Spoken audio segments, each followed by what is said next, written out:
Oh.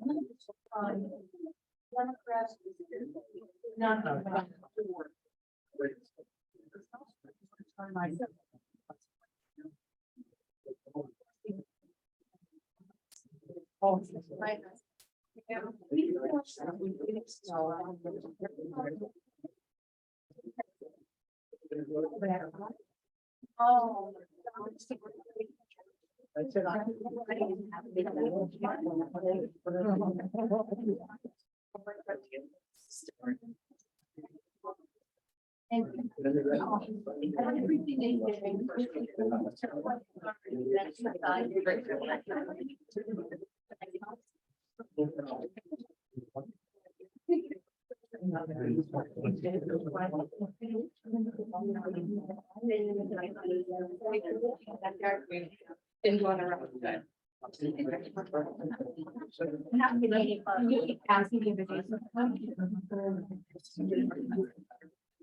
What's I see? I talk about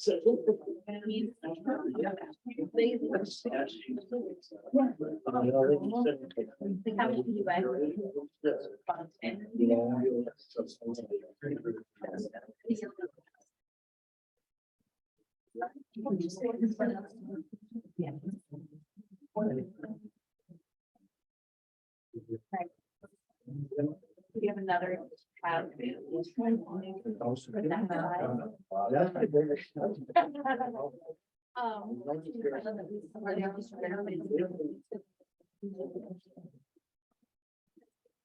Yeah, just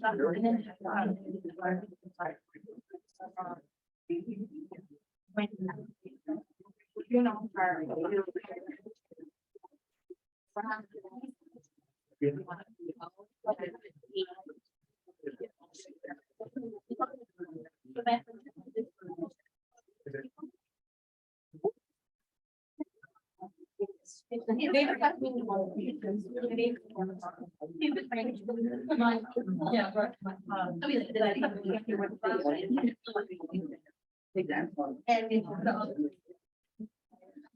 All right, everyone, it's 6:30. Everyone rise for the pledge of allegiance. I pledge allegiance to the flag of the United States of America and to the republic for which it stands, one nation, under God, indivisible, with liberty and justice. Good evening, everyone. Thank you for coming out and joining us.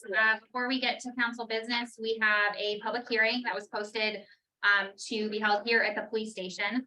Before we jump into that, I just want to let everyone know we have been having some technical difficulties with this situation at this location for the last little bit. We would have held this meeting at Town Hall on the 3rd floor. However, because we are having a public hearing and we have to post it ahead of time and indicate the location, we're beholden to the location we posted the public hearing to occur. So that's why we're here. But for future meetings or until further notice, we will be at Town Hall on the 3rd floor. So have more space and hopefully fewer technical difficulties until we get things sorted out here. Just wanted to let everyone know that we'll start to post that on future public hearings, future agendas as we go forward. So for this evening, we have a public hearing for 2 specific ordinances, chapter 121 through 127 regarding sketch plan procedures, and chapter 140, table B, specifically the I-1, I-2 zone dimensional requirements.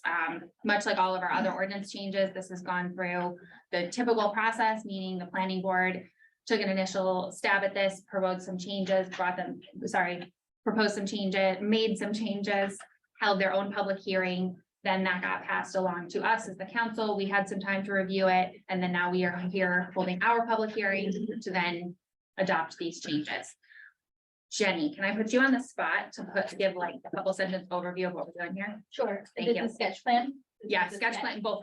We'll do sketch plan first. So first we've got chapter 121 through 127 sketch plan. Sure. Chapter 121, 27, that is, it just changes it to hold a pre-submittal meeting with code enforcement officer and the town planner to make sure that all the stages of the application and all the proposed, waivers have correct waiver forms and everything's met before it hits the planning board level. We don't take action on that application. The only person who can, the only board that can take action on that application is the planning board.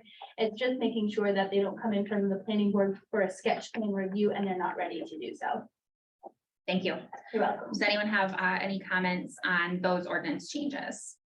Okay. Go ahead, Tim. So in 3 other towns that I managed, these were, this is the same exact procedure, and I was kind of dumbfounded when I came here, discovered that this is not being done here. In all the other towns, code enforcement and planning always reviews applications so that it creates an expedited process for the planning board, so they don't get bogged down missing small things. So this is a usual practice in other communities. Thank you. Anyone? Madam Chair, I wasn't sure if you wanted to address the email. Thank you.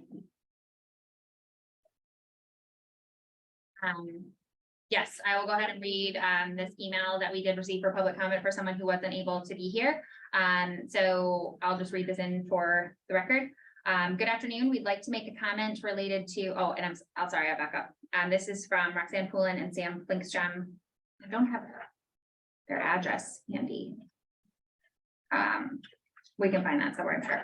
Good afternoon. We'd like to make a comment related to the proposed chapter 121 and 140 ordinance changes. The chair of the planning board is suggesting an amendment to chapter 121 through 127 that would require sketch plan applicants to have a pre-submittal meeting with the town planner and code enforcement officer. As applicants who have already been the test subjects of this new policy before its implementation, we found it to cause an enormous barrier to entry. We had a very unprofessional and confusing experience with former town planner and code enforcement officer during pre-submittal meeting, and we don't recommend that the ordinance be changed to require this step for anyone. Please see the email below that had previously been sent to the planning board member Hirschkopf explaining our experience and requesting procedural verification related to this exact situation. Without further revision, the proposed amendment would go against the purpose of the sketch plan, which is to provide the planning board with general information for an informal discussion. This change would allow the town staff to become the sole decision maker and essentially a gatekeeper to the planning board's agenda. The proposed amendment will require the staff to ensure ordinances are being met, which is an impractical task given the informal nature of the sketch plan. The proposed amendment also does not give a timeline for such review, which could be costly to the applicant and would keep proposed projects from being presented to the public at their inception. Strongly urge the town council not to adopt the amendment at this time, if not only because South Berwick currently does not have a full-time planner on staff. Thank you for your consideration, Roxanne Poulin and Sam Flinkstrom. A couple things to address with this. Breaking news is since we did receive this information, we have contracted with SMPDC as our full-time planner. They will be in the office Wednesday afternoons. Hannah will be here Wednesday afternoons to consult on planning related issues and will be available 40 hours per week to assist us with any and all related planning issues. And I emphasize the point that Jenny made and that Tim made. This is a change largely to just make sure we are utilizing the planning board's time in the best way and making sure that all of the information is gathered so that they can make an informed decision. If I can just add one more thing, if that's okay. Yes. Also, the code enforcement officer is in charge of figuring out the use before the planning board. So when the application comes in, it is the responsibility of the code enforcement officer to make sure it fits in table A. And what the actual, if it's site plan, major site plan, if they even need to go to the planning board, that's the level that we're talking about in this ordinance change. So that's it. Thank you. Yeah. Anyone else have any comments? This public comment? Yes, this is a public hearing. Madam Chair, my name is Robert, I live on Mountain Road, I've been in construction business for 42 years, I worked in Massachusetts, New Hampshire, Vermont, Maine. This is very typical in most towns, this is really a good step for our town to take and make sure that people are doing what they need to do, that's not a bad thing. Thank you very much. Appreciate that. Anyone else? Yes, Mallory, I'd like to speak. Go ahead, Pat. I didn't mean to interrupt. I just didn't know if you're paying attention to Zoom. I wonder, Pat Robinson from Brattle Street, on Brattle Street and Chair of the Conservation Commission. Can you add that the Conservation Commission should be notified about any possible upcoming site new developments? So we're aware of them? Because we can't always pay attention to the planning board. Yep. Is that already captured? I'm not sure, I but didn't read it. I didn't see anything like that when I read it. that's not for this change. We can certainly. Yeah, we can take that up, Pat, as a separate issue. Okay, because it's just, yeah, that'd be great. Yep. Thank you. ahead. I just had a point of clarification. Can you state your name and your address? Betsy Ware, 262 Winchester Road. My understanding is that this process, the code enforcement officer and the planner will review the plan, but then it will go to the planning board. It's not gonna be a situation where the code enforcement office, it sounded like from the email that you just read, it sounded like the person thought that the code enforcement officer and the planner had authority when it's planning board that has the authority. Exactly, that's exactly correct. This is an ordinance change to make sure that the planning board has all of the information that they need in order to make a decision that they have the authority to make. Right. Anyone else? Anyone else on Zoom? Okay, we'll move on now from chapter 121, sketch plan procedures, to chapter 140, table B. And I'm just remembering that we have a letter from the planning board chair regarding this one and also the previous one. I'll read the letter from the chair, and Jenny asked you to add any additional color. So from the planning board chair, Greg Zinser, the planning board received an ordinance amendment from town staff regarding a change in chapter 140, attachment 2, table B, dimensional requirements for the I-1 and I-2 zone to reduce the setbacks from 75 feet to 40 feet. This amendment was accompanied by a letter from Denise Clavette, Director of Economic Community Development, which the planning board has attached to this letter. In summary, the changes affect the following chapter of South Florida Code, chapter 140, attachment 2, table B, dimensional requirements. And the planning board held a public hearing on this on March 1st of this year with no comments from the public. The planning board recommends this ordinance change. I believe there's someone on, no, I hit the wrong button. oh, no worries. Trying to be subtle and I wasn't. You're fine, you're fine. And let me see, do I have Denise's letter? Yes. I have the letter from Denise that I'll read quickly as well. So Denise writes in support of changing the I-1 and I-2 zone front setbacks from the current requirements of 75 feet down to 40 feet. When businesses are interested in locating in South Berwick or other communities, setbacks of 75 feet can be quite prohibitive for businesses to appropriately locate within the sites or lots that they're exploring. Whether small businesses with building footprints of less than 5,000 square feet or large businesses with business footprints of over 100,000 square feet, both would find these front setbacks challenging. In all likelihood, many would rule out South Berwick on that basis. Or if they were interested, would need to spend significant resources just to request a waiver with no guarantee on approval. For example, a small business would have to spend a disproportionate amount of funds in order to develop a road, its infrastructure, and utility expenses just to make it to their building. And a large business may not be able to locate on the site due to site restrictions and conditions when eliminating available land that they could develop along with a major route or roadway. In addition to buildings or businesses, visibility along a major roadway is a great quote marketing tool for free, both for the business and for our community. Please let Denise, Jenny, or members of the planning board or anyone know if you have any questions. So I think just to kind of summarize this, much oversimplifying, this is a change that we're making to make our community more business friendly and to allow us to attract more business to town.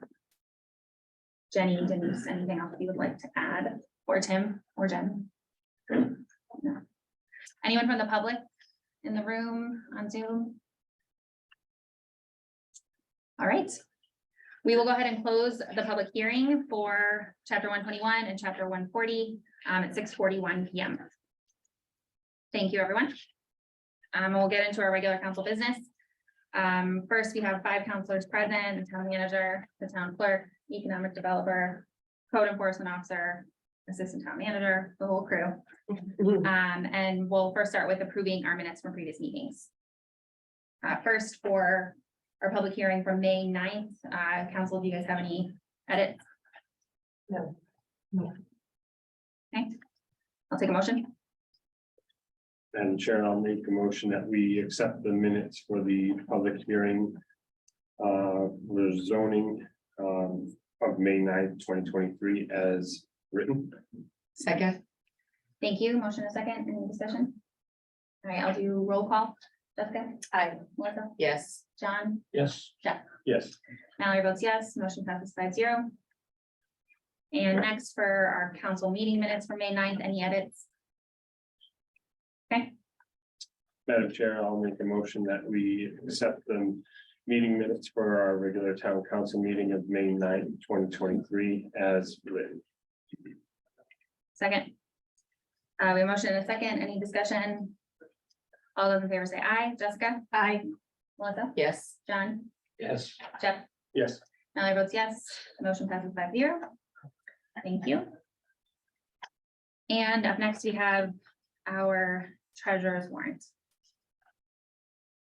I have this up. I can go ahead and make the motion. I'll make a motion to sign the treasurer's warrant dated May 18th, 2023 in the amount of $1,275,031.68. Second. Thank you. Motion and a second. For discussion, just want to point out that we have a, oh, it's not school payment. We have a $1 million transaction here to Androscoggin Bank. And Jen, would you elaborate on what that's about for us? Yes, absolutely. We're gonna put that in a 12-month CD. It is gonna be earning 4.6%. So this time next year, we will have an additional $46,000 in interest revenue. And that's 1 million that we're more or less pulling from where we currently keep undesignated funds to a different fund to accrue interest. Correct. It's in the fund that we have to keep that minimum balance of 3 million in there. So we'll let it make more money for us. Tucker Library Interiors, is that the new shelving? Yes, and the Friends of the Library did contribute towards that as well. Any other questions, discussion? All right, all those in favor of signing the treasurer's warrant, say aye. Jessica? Aye. Melissa? Yes. John? Yes. Jeff? Yes. Mallory votes yes. Motion passes 5-0. Thank you.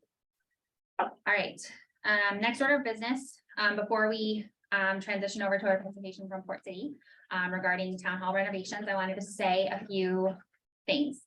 Some of you may have seen, first of all, thank you all for coming out. It's great to have a room full of people when we normally have just us. But I wanted to let everyone know, if you hadn't seen this online, we're not going to be taking public comment on this topic this evening. And there's some good reasons behind that. So first of all, hopefully it's clear to you all, but if it's not, I'm sure it will be abundantly clear after you hear this presentation. Our town hall in its current state is not a viable long-term solution for us to house our staff, meaning in its current state. We have to do something about it, which is exactly why we're here tonight, exactly why we consulted with Port City to start this process to figure out what the future of town hall looks like for this community. The current town hall, you'll hear shortly, just last week ahead of our annual town meeting, a window just fell out of the wall onto the floor. There is no insulation, there's no security whatsoever for our town staff. You'll hear many, those are just a few highlights. There's many, many other things. So it's clear that we have to do something, whether that's renovate or build new. We consulted with Port City to give us 2 pieces of information to start this process. So we reached out to them to understand what would it look like if we were to renovate town hall. That's what we'll hear tonight. Then we also wanted to understand the complete opposite end of the spectrum to understand what would it look like for us to build new. No decisions are going to be made anytime soon. We are simply in like step B on our way to Z. If you all were here in town when we were dealing with the police station, that was a multi-year decision process. Like literally it was 3 years plus before we got to a place where we were coming to you all asking for money to make that decision. And we're starting that process. And I just really want to hit home the point that your input is super important to us. And we want to make sure that we are giving this decision the appropriate attention. And this evening, we've got other business we have to take care of. We've got an executive session after the meeting. And we will hold multiple workshops, multiple public hearings, I'm sure, that will be 100% dedicated to you and your input, where we can give it the appropriate attention, where you can give it the appropriate attention. And so not taking public comment on this tonight is not shutting out public voices whatsoever. We're so glad you're here to hear the same information we're hearing for the first time. But there will be ample opportunity for public input. I promise you that. We want it. This is a super important decision. I've been on the council almost 6 years. I feel like this is going to be one of the votes that's going to keep me up at night. This is going to be a huge decision. And it's super important that we have all of your input at the right time. And tonight we've got other business we've got to take care of. And this is just step one in a very long process, I think. So I just wanted to explain that a little bit. And I will now pass it over to Port City. And I apologize, I'm already forgetting your name. Lita. Lita, thank you. Let's see if this technology is Going to work.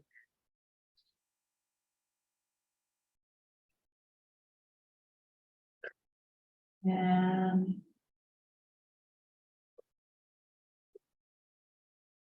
Okay.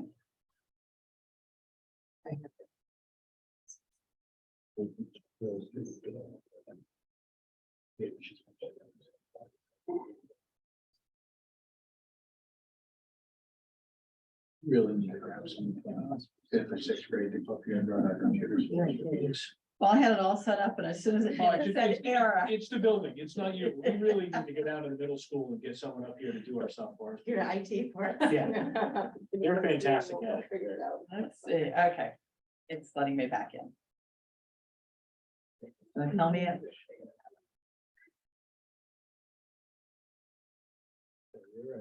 All right. And I have my unmuted. Can everybody hear me? That's. Yeah, Okay, this, good. I think I'll pick me up, and that's why I Thank muted you. it myself, but I wanted to make sure everybody can hear me outside. drag it. yeah, Alright. good. Can you put it in presentation mode? just so- That's what I'm Perfect. having to do, and I am gonna actually shrink you guys down because I can see you up there. Hi, I'm Lita, I'm with Port City Architecture.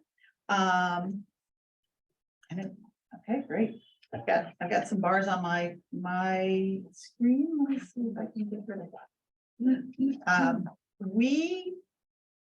that. Basically, let's start with what the building is. It was originally built in 1926. It was renovated in 75, correct, I believe. There was a home inspection report done in 2021.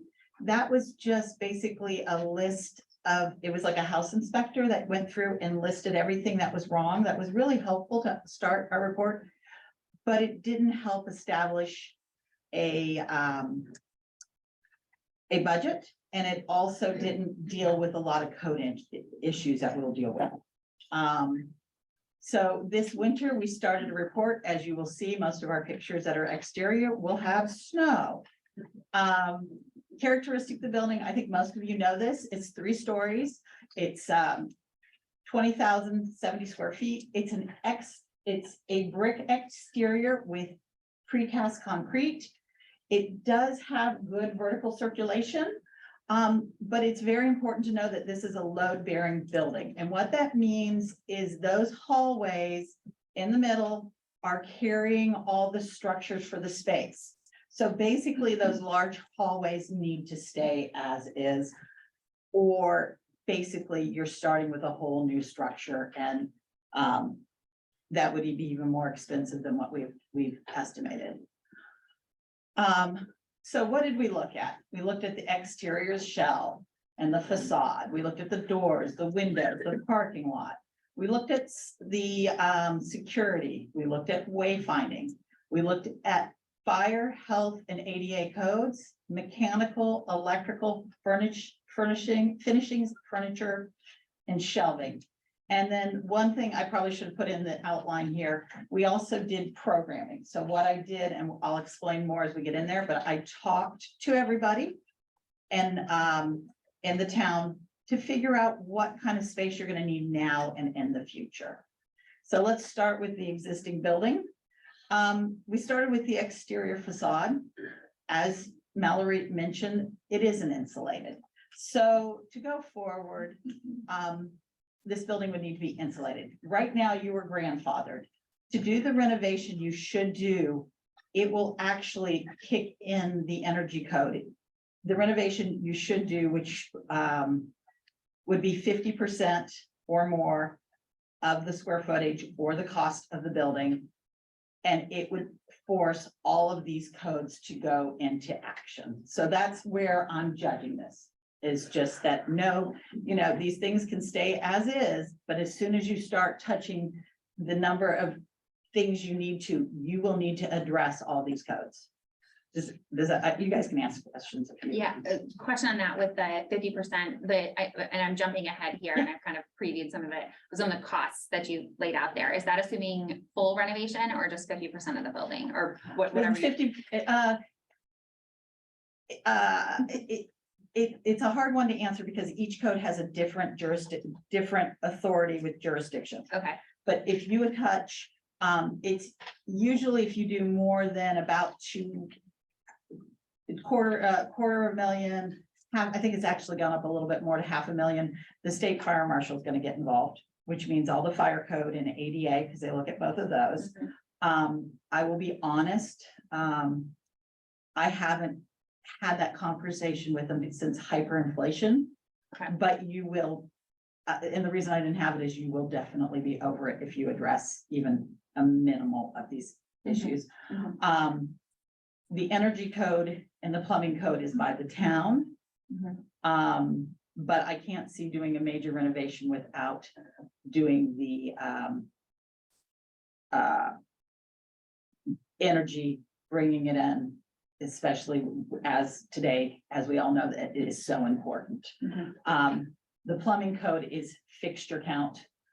You're not actually not that bad with that. It's more of ADA issues with that. So the EPDM roof,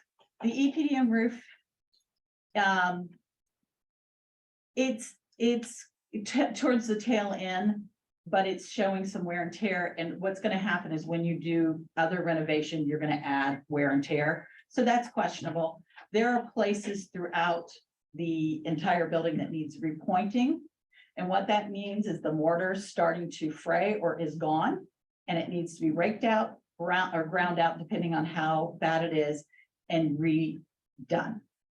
And I don't have a really good estimate, but I would say that you probably have to do at minimum 15 to 20% of the building. So that is just to keep the water from getting in the building and causing more issues.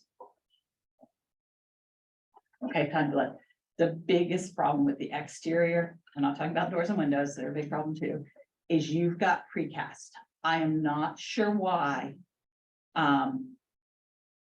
If it was the mix, it was the company, whoever did it, didn't do a good job. Chunks are falling off this building. This is a very, very serious issue. Both, it's gonna start causing major structural issues to the rest of the building, as well as it's never good for things to fall off of a building. The precast at the very front has been covered with mesh wire to make sure pieces don't fall. As you can see, that windowsill on the far right is the whole front facade has come off. And that's actually a piece of the rebar. And once the rebar starts being exposed, it just accelerates everything. So I honestly, you could either remove it and replace it with new, or you can do some repair. The one in the middle could have some repair, but the two ends are going to be a remove and replace, I think, would be the most cost effective. Haven't gone in, we're still at the 40,000 foot level. We're just trying to get a baseline to do some comparisons. This is basically, so the exterior doors are not in good shape. And as Mallory said, one of the windows fell out. They're very large vinyl windows. They don't last very long and they don't do very well with the wind. So those need to be replaced before something gets damaged. The interior doors, that's a security issue as well as a just aesthetics. You probably could refinish those. There are a lot of different ways to handle it. And that's something we didn't get too far into the conversation at this point. Exterior, the ADA, you've got some heaving of the sidewalk, you've got some other things, you've got some deterioration. I really didn't understand the ADA parking spot on the side. It was kind of, I'm not sure why it's there. It's not a great place. It's not a good location to get into the building, as well as that. But the striping and repaving should at least be done, as well as some signage. I'm going to switch to the interior and the layout. We already talked about the load bearing walls. So these rooms are basically, the hallway is basically set. Right now what you've got is I'm gonna call it land use. Land use is a combination of, code and planning. And lots of times assessors, it's just a general thing. They all use a lot of those files, as you can see, all those filing cabinets back there. They all use files that all of them are using. It is kind of a free-for-all. I just walked in. And I could have walked anywhere. Somebody was taking a break and there's no security. This is not how we are typically laying out. We are very accessible to the public in the offices we do, but there is still a defined public-private space for the safety of the employees, as well as an easy way to queue. You don't want somebody walking in and rummaging through your historical documents. Those are very important to surveys, other things. They should be put away. So that's the one thing. The clerks we'll get to. The other thing with this, I think I have a slide. I know I have a slide. I'll come to. Next slide. I was going to make this point. Because the way this building was renovated, and because the heating system is steam, these large classrooms just have a partition to about 8 feet. As you can see, air, sound, light travels over there. There is no privacy. Jennifer she's human resources. And she can't really function without having a real wall. It's going to be opening yourself up to some situation at some point. And there's really not a good conference room. There's a very large conference room downstairs where that she can go and have a private conversation. Everything is open. So each classroom is set up that way. The other thing, there's a lack of storage in these rooms. We've got records for land use that are in the hallway. And now that the police station has gone, there is nobody greeting you. So no matter which way you go, if you renovate this building, the whole idea is let's get a department downstairs so somebody can greet people. It's a friendly thing, but also just make sure people aren't wandering in and hiding out in this building. Because at this point, you can come into this building and if nobody notices you, great place to sleep overnight. I mean, it's just, it needs to be done. There are some cameras, but they are not actively monitored. They are there to be monitored after the fact if something goes wrong. The clerk's desk. There's a couple of things here. It's not ergonomics. We've learned a lot since 75 about, and let's face it, back in 75, there weren't computers like there are now. I remember the mid-80s, the one that was about this big, and you had to load the game in for each one to play a really bad solitaire game. So things have really, really changed. There is no place to queue. It's kind of a cul-de-sac. It must have been a lot of fun at the peak of COVID because you had people all scrunched in and there was no place to queue. If there's any queuing, it will occur in the hallway or even down the stairwell. I think I mentioned it. This is not ADA. If you have a mobility issue, you are going to have a hard time being serviced here or noticed. I'm kind of jumping there. Once again, back to the layout. We get some really weird rooms like the town manager's waiting room is waiting room and copier, but that's once again, we're trying to deal with existing spaces and to accommodate this, it should have a really large renovation. The clerk's desk, in order to accommodate and give her a little bit of privacy, is a built-in kind of very narrow desk. And once again, not ergonomic. And that looks like it was built in the 80s. I'm guessing. Things have changed. 1996. 96, okay. Well, guess those colors came back. Wayfinding. We came in to drop off our brochure for this. And the poor kid got lost. And he finally found it upstairs. And that's one thing, and that's something that some signage could help, but I think you need to figure out a bigger thing before you go back and address the small.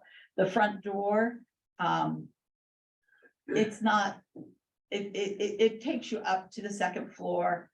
It could be a little more presentable, but I find actually the top floor, this is actually top floor, but both the third floor and the first floor has a lot of these kind of spooky corridors that are in there. They don't give a warm, friendly feeling. I think people have gotten used to working in them, but that once again, they're not very friendly. Now we're gonna kick into the fire, health, and ADA. So what this is, fire is life safety. 2018 is the state standard right now. It will be going up to 21 soon. They go in 3-year increments. The fire is that is voted on by the state legislator. It's like state legislation, and they will jump it up, and it takes a couple of years to enact it. So the last one was 21. We're going to be hitting 21 soon, I'm sure.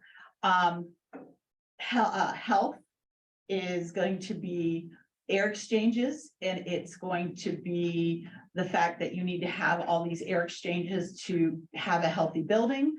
ADA, we all know. Oops, that was, sorry, I hit that. That was an accident. ADA, it was passed in the mid to late 80s, and it has been changing over the years. And that's American Disabilities Act. So that is going to affect a lot of different things. And also I forgot to say IBC, which is the International Building Code, which is also 2018, that is now covered. What I am not covering here, but I will pick up, is the energy code, because there is now a state energy code.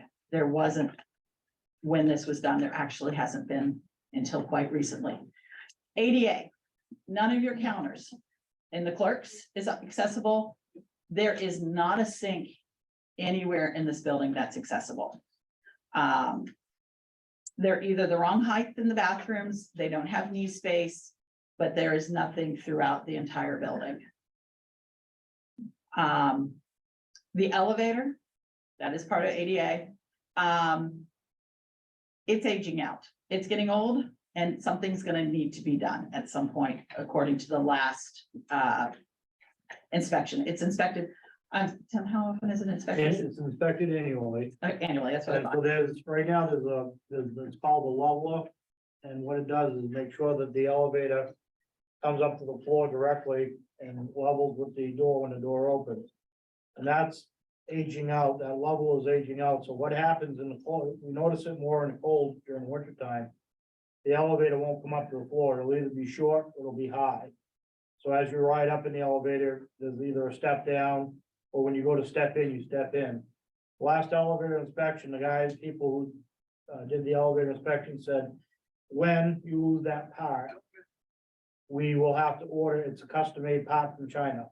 So you're looking at 6 to 9 months of the elevator being down. So I don't have a good answer for the public here tonight, or you, the town council, or the citizens, that if we don't have an elevator for 6 to 9 months, I don't know what we're gonna do. I don't know if the clerks will have to individually go down every day and help people with the ADA compliant. You know, what do we do? And that's one of the reasons we're sitting here tonight. That's a problem. So none of your bathrooms are ADA. When this was done,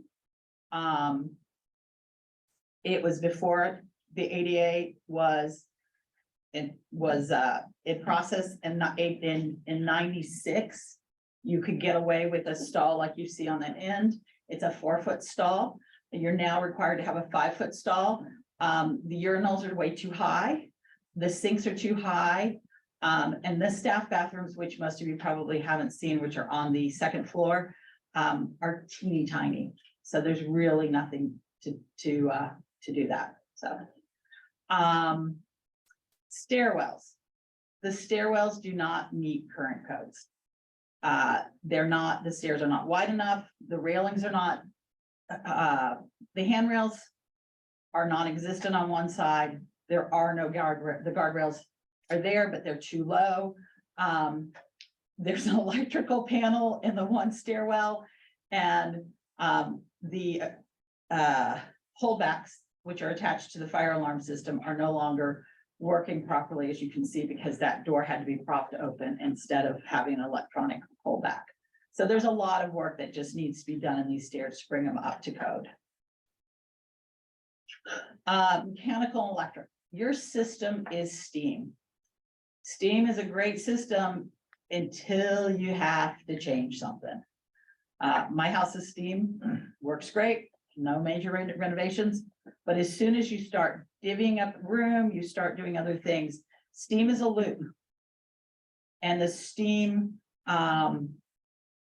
when you touch that loop anywhere, it will kind of reverberate throughout the system.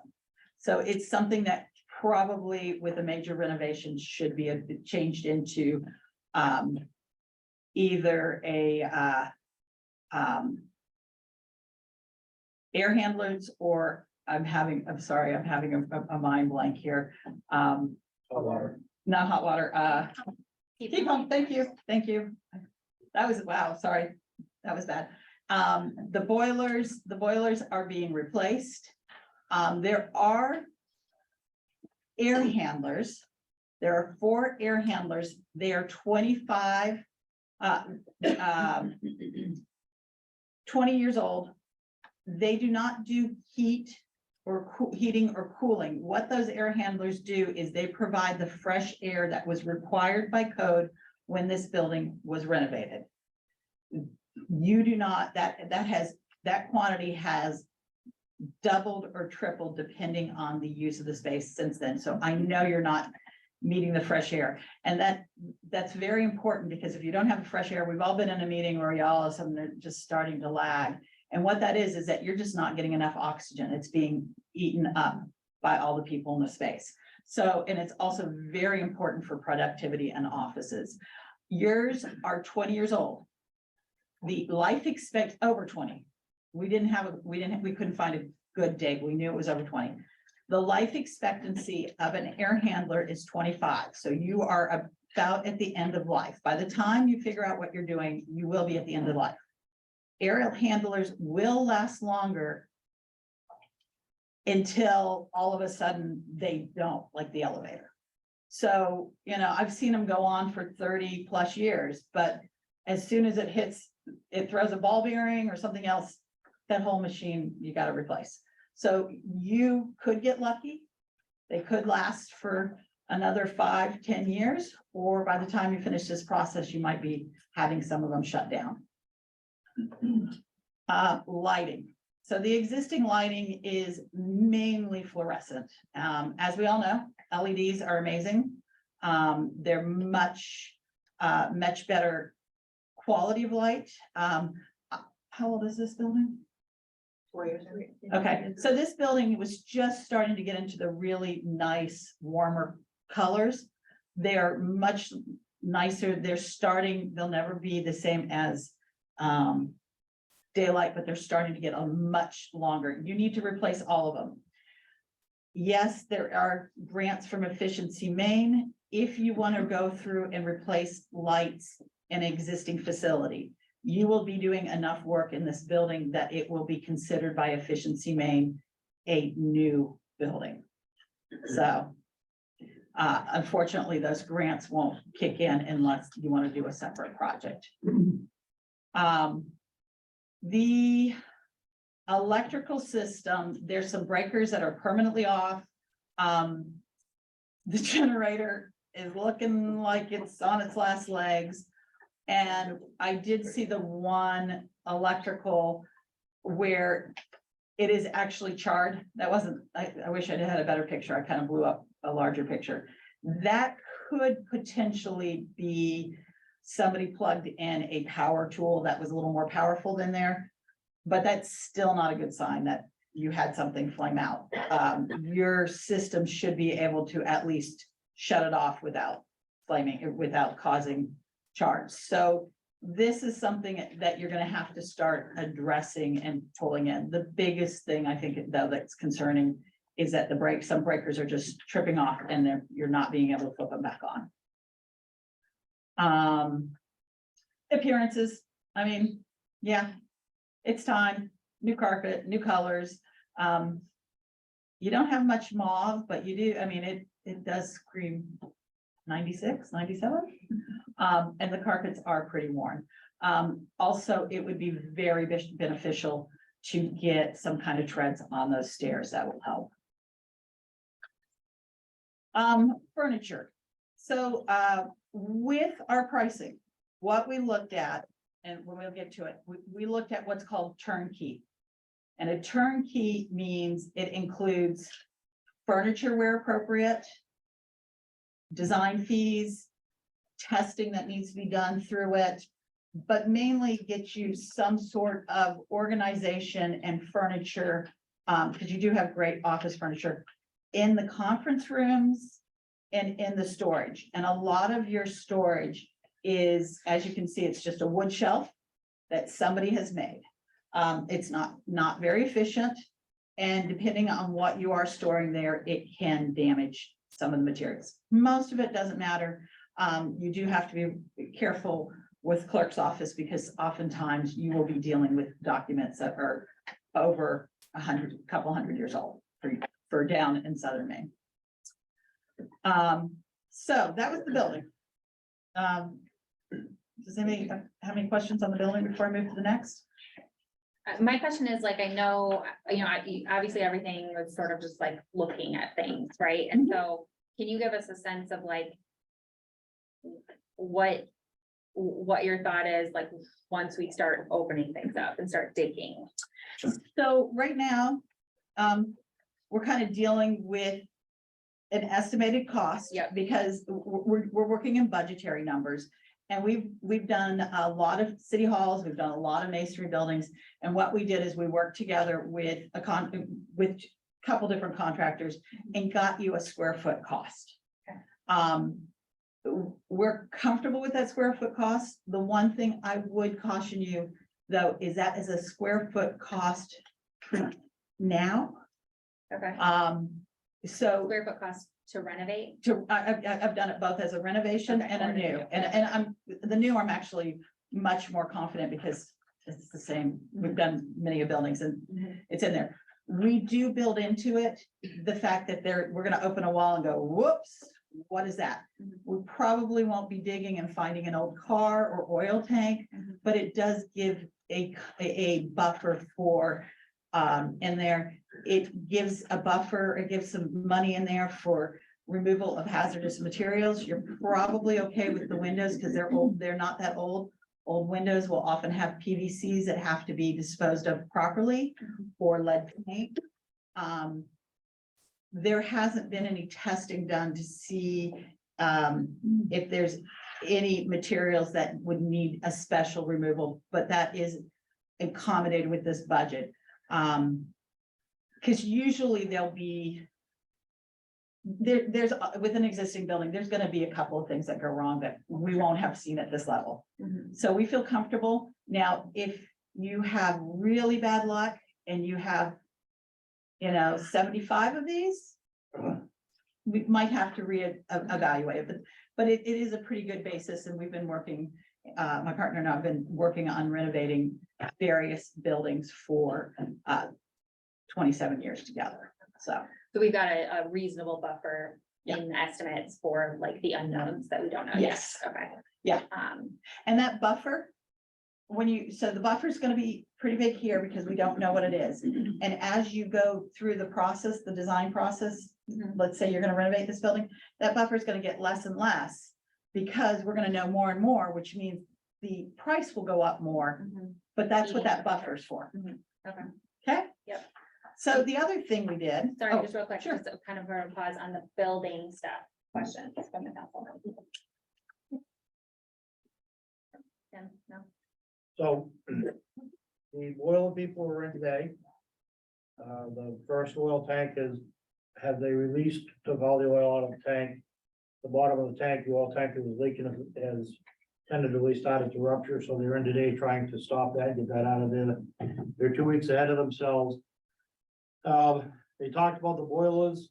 They're going to replace the boilers, so for the public, In 1996, they put new burners in, they were supposed to do a steam conversion, all the radiated steam system was supposed to be converted either to hot air or something different, because it's pressurized steam, they're gonna install the two new custom-made boilers for 70,000 over the next couple of weeks, and he said, then we're gonna fire the system up, because it's a pressurized system, we gotta put more pressure in the lower part to push the steam up, and he said, your radiators are 1926, good luck.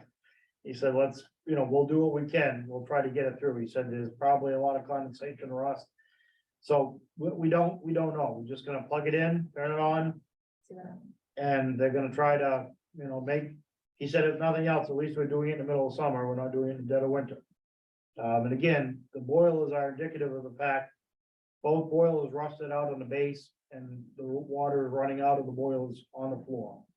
So they're critical at this point. We made the winter, thank God, but we're there. So that's getting done right now. I missed anything else? And on the safety inspection for MMA, they just came in, we had to clear the top shelves in the clerk's safe, correct? The Yes. pictures you saw, all those shelves, they told us, they said those shelves are unsafe, take the top stuff off the shelf. So all that stuff had to come down, we had to put them in boxes and find places to store them. So we, again, space storage became an issue this past week with that, so. For the boiler repair that we're in the middle of, remind me again of how much that costs. Well, it was 60,000 to custom make the two boilers and install them. Okay. And then another 10,000 because both the oil tanks are rotted and leaking. Okay. So they're replacing all those, but those are just the boilers. Yep. The burners and the oil tanks, that's not the heat distribution system, that's steam. So I like, even though that's a big number relative to like the full renovation number, that's a small portion, have you factored in your analysis, the boiler stuff we already have going on? No, because our recommendation is that you do a different system, because you are the steam is not gonna be one that's easy to be adjusted for a major renovation. To the piping system, as Tim said, goes throughout the entire building, and it's gonna have issues. And there are much better ways to deliver fresh air with heat than there was in 26. So, I mean, what are we? We're 97 years old. So, and there is air conditioning does not exist. So that would be, I think, something that you would want to put in this building.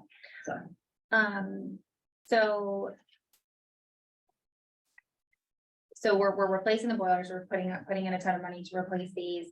But then if we renovate the building, we'll likely be tossing those, right?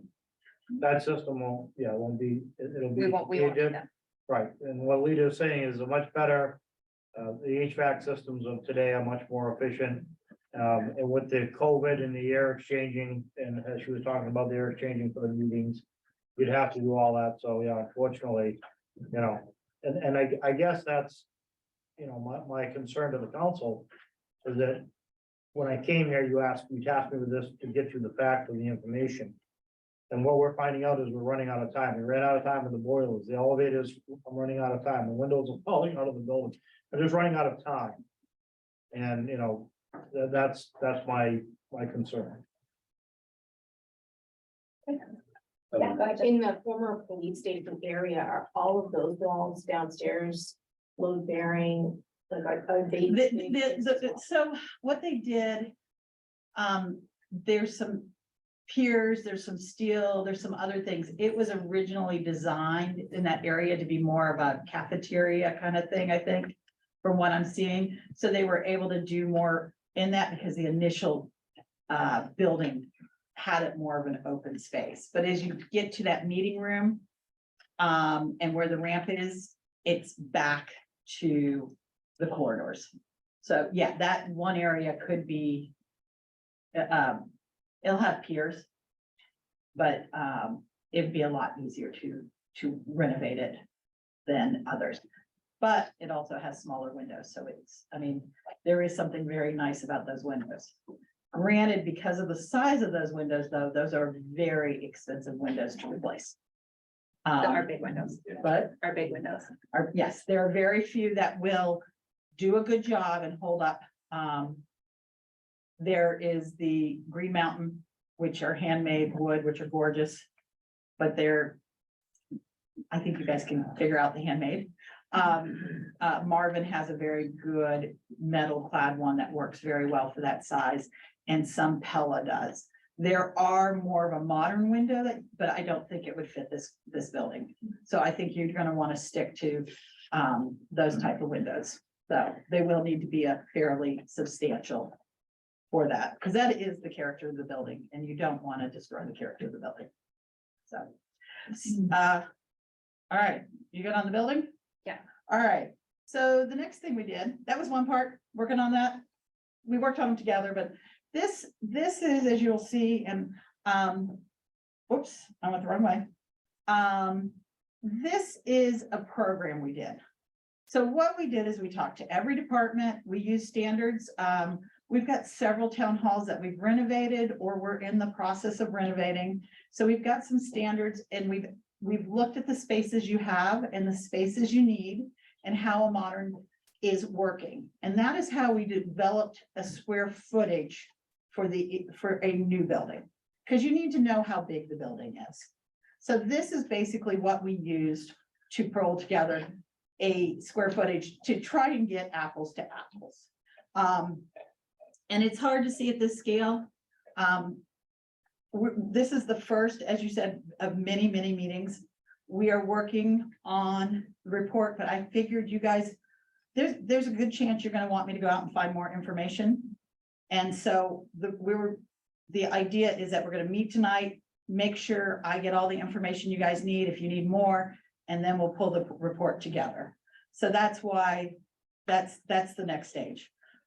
Every time I put a report together before I've had a conversation with you guys, I just started over. So there's always something you need. So what the program is, it's 11,571. We rounded that up to 1160 because we're at the 40,000 foot.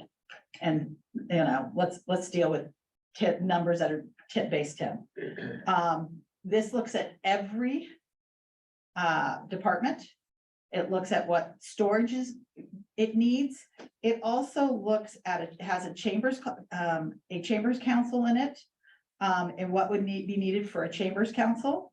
And then the other thing too that we added in here was 3 conference rooms.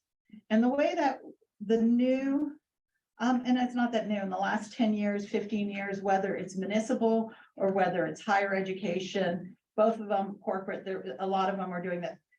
The offices are on the smaller side, but there are multiple conference rooms. And they go hand in hand. You can bring the square footage of the offices down, but you have to provide a space for multiple people to be able to meet in these conference rooms. So we have 3 conference rooms of varying sizes. We locate one of these conference rooms right next to land use, because that is one of the ones that has the largest walk-in, and other people that come in that just need to sit down and be able to spread out and understand what's going on, whether they're talking to the assessor or the planner or the code enforcer. And that also allows to pull out a set of plans, because oftentimes it does involve a 2-foot by 3-foot piece of paper that they need to share. That's kind of, I don't know if you guys have any questions about this and want to go more in depth. We did a dedicated clerk's office with waiting area. That is with a desk that is friendly. We did it at Arundel. We are in the process of doing it at York. So it provides a easy to know place to queue, line up. The queues, all the queues are there, but it also makes sure that people don't wander into the back or other areas. All of these, of course, would be ADA and friendly. I know that elections can sometimes be when people are registering for elections, that's actually when most clerk's office have the most people coming in. We do an expansion desk, so somebody can help volunteer, register, and we've lined it up. So if they do have a very long line, it can facilitate out the door. We've also allowed all the departments to be able to shut their doors. York especially had a big problem with the clerk's office because of fire egress. They were not able to close the door to the clerk. And they put a sign up that said, we're closed at 4, and they would do all their close down, their counting and everything. And every time I was there was always somebody, I need help. And they're like, our computers are off, everything's turned off. I don't care. And there was no way to give the staff the time to do their job. And that's part of it. So we also, let's go back to we'll use the clerk too.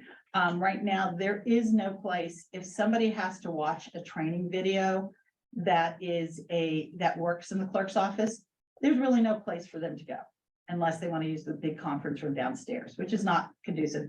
So we've set up just a small place where they're able to put personal effects, be coats, shoes, or boots, purse, as well as be able to do a training video or other things. We have the offices are pretty self-descript, I think, for everybody, just laid out more conducively. So let's talk about the estimate. So, yes.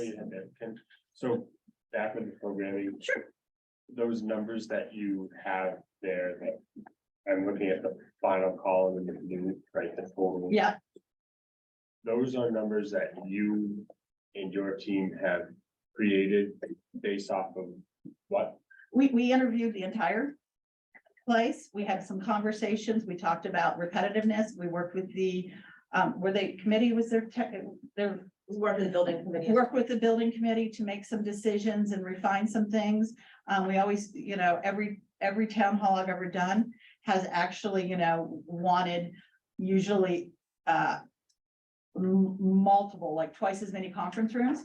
They're great. But we've been working on efficiency and how often they're used and looking at it as a standard. And 3 tends to work pretty well.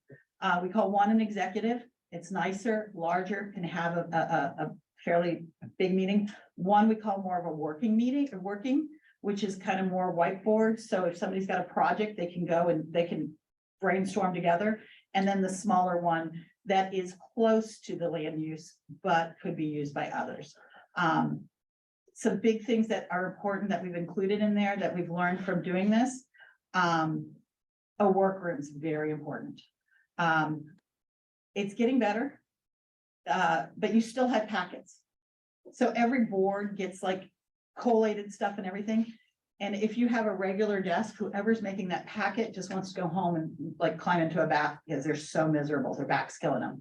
So we built in, and we with all of our years of experience, we found that workroom is very important to be able to provide you guys the information you need, to provide the planning board the information they need, and to be able to do mailings. You do a lot of mailings, as well as part of the workroom is a mailbox. There's a lot of departments that aren't located in this building, but they will get mail and other things that come to this building. So it gives a place to be able to do that. Right now, you've got kind of it's got a refrigerator in the middle of it upstairs. And it's the good thing, you're better off than a lot of others because at least it's high. But it gives you the space. The other thing we've been doing is because of your layout and because of things, you've got a lot of copiers and other things. We try to centralize the behemoth copier. Every town needs one that does color scanning, that just does everything we could never have imagined when I was in high school of it doing. And we try to put that in the workroom and then keep more smaller, quieter copiers, printers in other spaces, because the town clerk does have stuff that can't go to the main office, main printer because it's sensitive, but he doesn't need the big one. Just to clarify, so. Yeah. On that final blue, that total square area, so I'm crystal clear, and so a couple people that might care will be clear. That, like, if I look at the town manager office, right? Yes, on that that's right the first side. page, I believe. Yeah, it says, total area, square feet, 225. Yes, Is that Tim's area right now that you, or is that a wish list of Tim, or is that out of your? it's, years of it's a experience? combination. Okay. It's an amalgam. So what this will allow, and this is about where we are with all town managers. It will allow the town manager actually does have space to have somebody, a meeting in their space.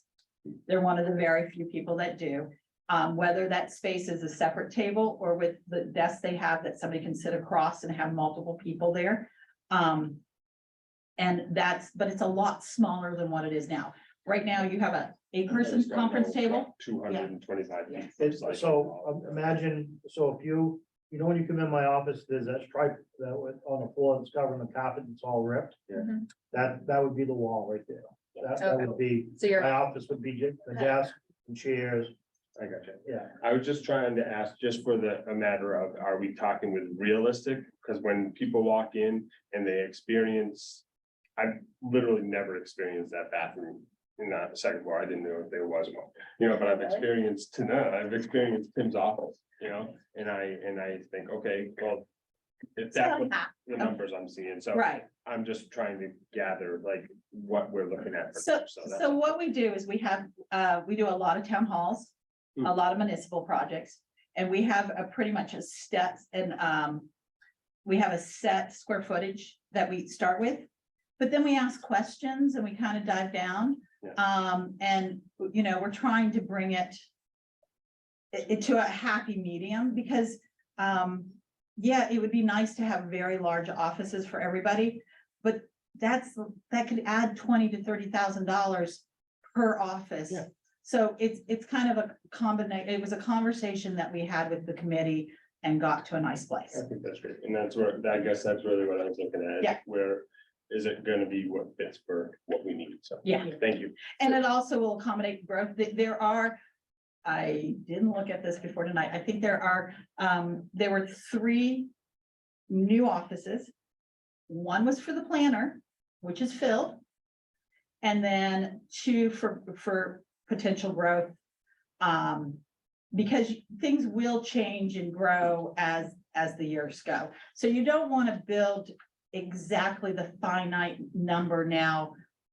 Because this is a 20, easily a 20 with no finishes, but you're looking at a 40 to 50-year-old, 50 building. Yeah.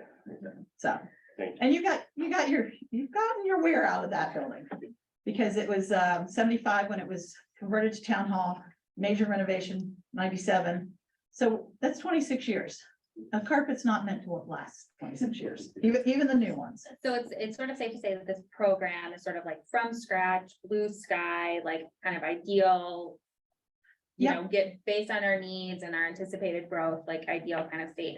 I'd be curious to understand, if this is in talking with staff and based on your experience and stuff, if this is like what kind of makes the most sense for a town staff of our size, like what would it look like if we were to take these rooms, these dimensions, and try to make these same things happen in our existing town hall? So you are gonna need a lot more square footage in the existing town hall because basically the hallways, you need circulation, you don't need that much circulation. And what it equates down to pretty close 2 floors. Okay. When you start looking at the square footage, and yes, it's more square footage because it's close to 7,000 square feet per floor, so that's 14,000 square feet. But with those big, large hallways, and the stairs also add up, And that takes up. and that's gonna take up, so, I was really surprised how easily it came to 2 floors. Cause usually you end up with like 1 floor and a quarter, and you're like, well, what do I do now? Do I shrink or do I grow? But it's pretty equitable because of the space, so. Did you guys do like a floor plan or a map of kind of how those rooms might fit? Am I jumping ahead? Sorry. We did a first pass. Yeah. It's a very first pass. Okay. It's just trying to, It's basically showing how things go Oh, and to I- give you guys an idea of where to go. If that's the path you take, Hmm. it needs a lot more work. If you want to redo the existing building, there's a lot more work. Mhm. Right now, we're just trying to give you some facts of where does it go, Mhm. okay? So I think like that, you know, if we were to like agree today that like this program, I'll call it, in terms of the rooms, the number of rooms, like it's like directional in terms of where we want to go. Like, obviously, we could do that new, but like you're saying, we could make something similar. We feel reasonably confident we can make something similar happen within our existing footprint. But like then there's a lot of unknowns. and Right, stuff like but that. well, the bigger problem is, and we'll talk about it, maybe this is a good time to talk about this. The bigger problem is you have to renovate the entire exterior of the building. And I'm working with rounded numbers here. But you have to do that no matter what. You can't renovate the exterior of one floor and leave the other two, especially with pieces falling off. So that's gonna be a big chunk of what you need to do no matter what.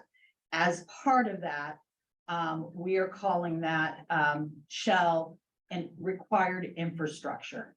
Required infrastructure is gonna be stair, elevator, and mechanical, electrical, and plumbing. So that's kind of what it was. Once again, we are dealing with square foot costs here. As we go further, this will be developed more, depending on which way you guys want to go. And it's $450 a square foot. So what that is that will be a pretty major renovation of the exterior, bringing it back. And when I talk about the renovation of the exterior, that's the insulation of walls on the inside, because that's part of the shell. The windows, the doors, you've got to do something with the elevator, you've got to do something with the stairs. The parking lot's gonna need some work, but not a lot. And once again, I want to reiterate this, it's turnkey. Mhm. So this is not just construction costs. Mhm. This is everything. So I'll tell you a story. 25 years ago, Andy and I estimated our first project and we said it's $2 million, and the town went off and passed something for $2 million and we went, oh, you still gotta pay us. Oh, you still gotta buy furniture. Oh, so we haven't made that mistake in a long, long time. So that's why we deal with turnkey numbers. The other thing too, you guys have actually done a pretty good job. A lot of towns, and we have taken that into consideration. A lot of towns are still dealing with the 80s banker desks. And they're not good for ergonomics. They're hurting the staff, and they're also because they don't accommodate the way we work now. The rooms will actually be 1.5 times size larger than what they need to be. So, that's also why furniture is very important. That comes back to the clerk storage. If we remodel that and we get in the proper shelving and also in land use, we get the proper shelving, we can make that amount of storage go in 2/3 to half the space. It does mean you have to spend money on furniture, but furniture is a lot less money than bricks and mortars. Does that take into account the roof? Yeah. Oh, yeah. Yeah. I didn't see it, you didn't speak to it. That's shell. Okay, I just Obviously. want to make sure, Yeah. because not doing the Repointing, roof doesn't make sense. no, repointing, roof. Okay. So Things that you have to do before anything gets done on the inside. So I'm struggling a little bit with this slide. So Yeah. renovating existing building and the line items there, net. Let's go down it Okay, perfect. item by item. So Yeah. what we did is, we dealt with 20,070 square feet at $450 a square foot. Nice. It's a little off by 9 million, but once again, we're rounding here because of where we are. We don't want to get silly with decimal points here. So a contingency, this is what you were talking about, and this will go down as you do more. This is when you open up the wall and you find out water got in and rusted a support, or rotted, it would be rotted in this case, rotted a support, and you need to do a big hunk of the roof trusses so that things don't fall on you. Mhm. And we're not gonna, we've done a pretty good inspection, and when we walked on the roof, nothing you didn't fall through, but there's always a surprise. So that's the contingency that's added on top of the 450. And then, the 150,000, if you renovate this building, you are gonna need to relocate town hall. This is the number I feel the least comfortable with. This is based on New York's cost for 16 months, 17 months moving. And the reason I'm the least comfortable with that is it has to do with the localized real estate market. So it could go down, it could go up, but I figured in Southern Maine, this is probably a pretty equitable piece to go on. So that $450 per square foot is like all the things. Everything, Okay. finishes, locks, Exterior. exterior, yeah, Okay, you have to provide your own toilet paper, okay. but we will provide toilet paper rolls. Okay. Okay, that's how in-depth this is. Okay. And this is also, these are from numbers that we've just pulled out. York's a little bit different because it's a wood frame building, so it's a little bit harder to compare York to this for renovation because masonry is a lot different.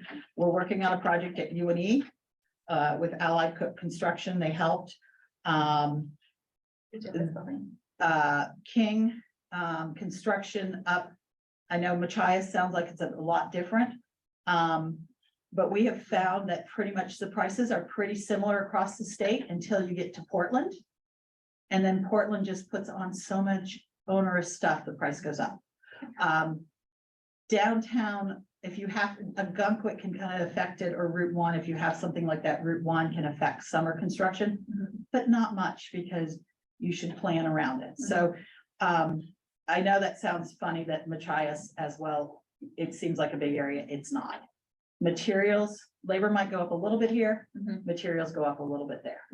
They balance each other out. So the top is if we were to do the whole building, Yes, and then the bottom is where we start to chunk it out. so I kind of broke this out.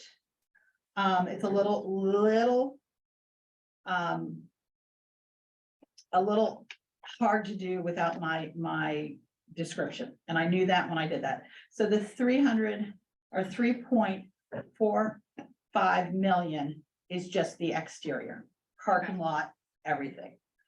To renovate each floor is about 2.3 million. That's HVAC, that's finishes, that's anything that we need in there. And every time you mobilize, if you phase this, you have to add an extra $500,000. Because every time a contractor packs up, goes home, that costs money, and every time they pack up and come back, it's money. So that's what that mobilization is, as well as oftentimes there will be an increase of different permits and other things that would have to be redone. That's just an estimate. So if you look, take off the mobilization fee. If you look 2.3 as plus the 3.45, and that's where you get your 10.5 million. So it gives you the option to do this. Now, know that you have to do everything. To get all of the program in here, you'd have to do 2 floors. Okay, You could do 1 floor and you're not gonna meet your needs. so we would take, just so everyone else is following, so the exterior is 3.5, like rounding, 3.5 million. Each floor of which we have 3 is 2.3 million, 2.3 times 3 is whatever the number is. And so 3.5 plus 2.3 times 3 gets us to roughly the 10.5. But then if we chunk it out and we do it in phases, it's ultimately gonna cost us more. Right. Because- Okay, And inflation is, I think, yeah, I think that's something that we would have to sit down and discuss. To do that. I had a point and I lost it. I'll come back. So with the new we took a 18,000 or 1,800 square, that's wrong, I put a period, I put the comma in the wrong place, that should be 18,000, not 1.8. I apologize for that. We're using $550 a square foot for that. And that is based, we've got a fire station that we just got a price in that was about $340 a square foot. And then the $200,000, or excuse me, the $200 extra square foot is for testing. It's for fees, it's for permits. Yes, the town waives the permits, but there's a lot of state permits. There is the potential in there that you'd have to do DEP, other, depending on where you land, there could be more permits in there. So we're kind of, once again, we're bowling down the middle until we get more, till there's a site, till we get more, we can work on refining it, but we're finding the 550 is pretty accurate by the time you get done with everything. So. Just, sorry, question on the That middle, was like, wrong. totally understand, the 3.5 for the exterior, we have to do, if we're gonna do it, we have to do all of it. Right. The one floor piece is like, just, I'm kind of factoring, This slide right here is Yeah. the one floor. yes, but what I'm saying is like you referred back to earlier, that we had to do something about like we had to do at least half the building or half the cost. You'd have to do the entire exterior. Yeah, okay, so that's That's part the, of the okay, whole, let's go okay. back. Yep. That's the 3.5 roughly, Got it. 3.45. That you have to do. Yep. You just have to bring up the mechanical. You have to, not for all of it, but there is some infrastructure you need to do. That's the exterior infrastructure. It's the precast, it's the brick, it's the roof, it's bringing the stairs and the elevators back to code. Mhm. Sorry, and this, I do, that is right, I'm sorry, I misspoke. The office, that's just the office is 18, that's just office areas. That's not like the clerk or whatever. I was just trying to give you how much was spent in offices. But if you, this is only for one floor. Mhm. This is not for doing 2 floors. If you only do 1 floor, you don't get a chamber council, you don't get any meeting spaces. You basically can just accommodate staff support in offices. Clerk and land use too. Sorry, turnkey, I'm sorry. But that 5.9 is gonna bang us into fixing the other 2 floors to bring us into ADA compliance and every other thing, right? Because we're at the 5.9 million. So we're gonna have to do that on all 3 floors, no matter what. And so, no, because basically, you're not touching the bathrooms. You'd have to provide ADA bathrooms for the public on that floor, So we don't have to do anything. above but you'd it. have to do the elevator, and the stairs Mm-hmm. for all floors. I'm not quite sure how, and I'll be honest, if this is the route you wanna go. There is gonna be some money that's gonna have to be spent, but we will figure that in, because you don't want to insulate half the exterior wall and not the other, because what happens is you get major convection, so either the wall should be warm or the wall should be cold. And if you get hot and cold spots, you're gonna start sucking in water and you're gonna do damage to the building in time. So there will be part of the shell, part of this will be having to rework the exterior walls on the floors you don't do. Does that make sense? Yes, that's what I was. And once again, I'm bowling down the middle here, Oh, yeah, trying to give you this some is- this is- budgetary. This Yeah. is all just throwing it against the wall. Right, but it gives you a place to start. And we do know what we are very confident in is the $450 a square foot for renovation of that building. And the 550 in today's value. Let me stress that again, because last year was a really bad year for estimating. Can you explain the 450 versus 550 again for me? 450 is for renovation, Yep, 550 is for new. okay, sorry. Yeah, I'm with sorry. All right, so turnkey, we've got a program building of approximately 11,600 square feet. We did the 550. It is 6.4 million. Estimates, once again, I'm relying on other people on this one, for sale of the existing building could be up to 1.5, as well as returning the building to the tax roll. I know that the 1.5 is a big fat estimate, but like, what is can you kind of talk us through the logic behind that? Or wherever, The appraisal that we have. oh, the appraisal, okay, And we have had people look at the building. And they have all, we've done prices. People who came to look at the building, give us estimate, different builders and designers, just get an estimate. Talked about, you know, if they were to buy the building today, they would offer between 1.4 and 1.7. So we did get back full numbers. And the other thing too is lots of times when you renovate an existing building, you can get tax credits to help with the renovation.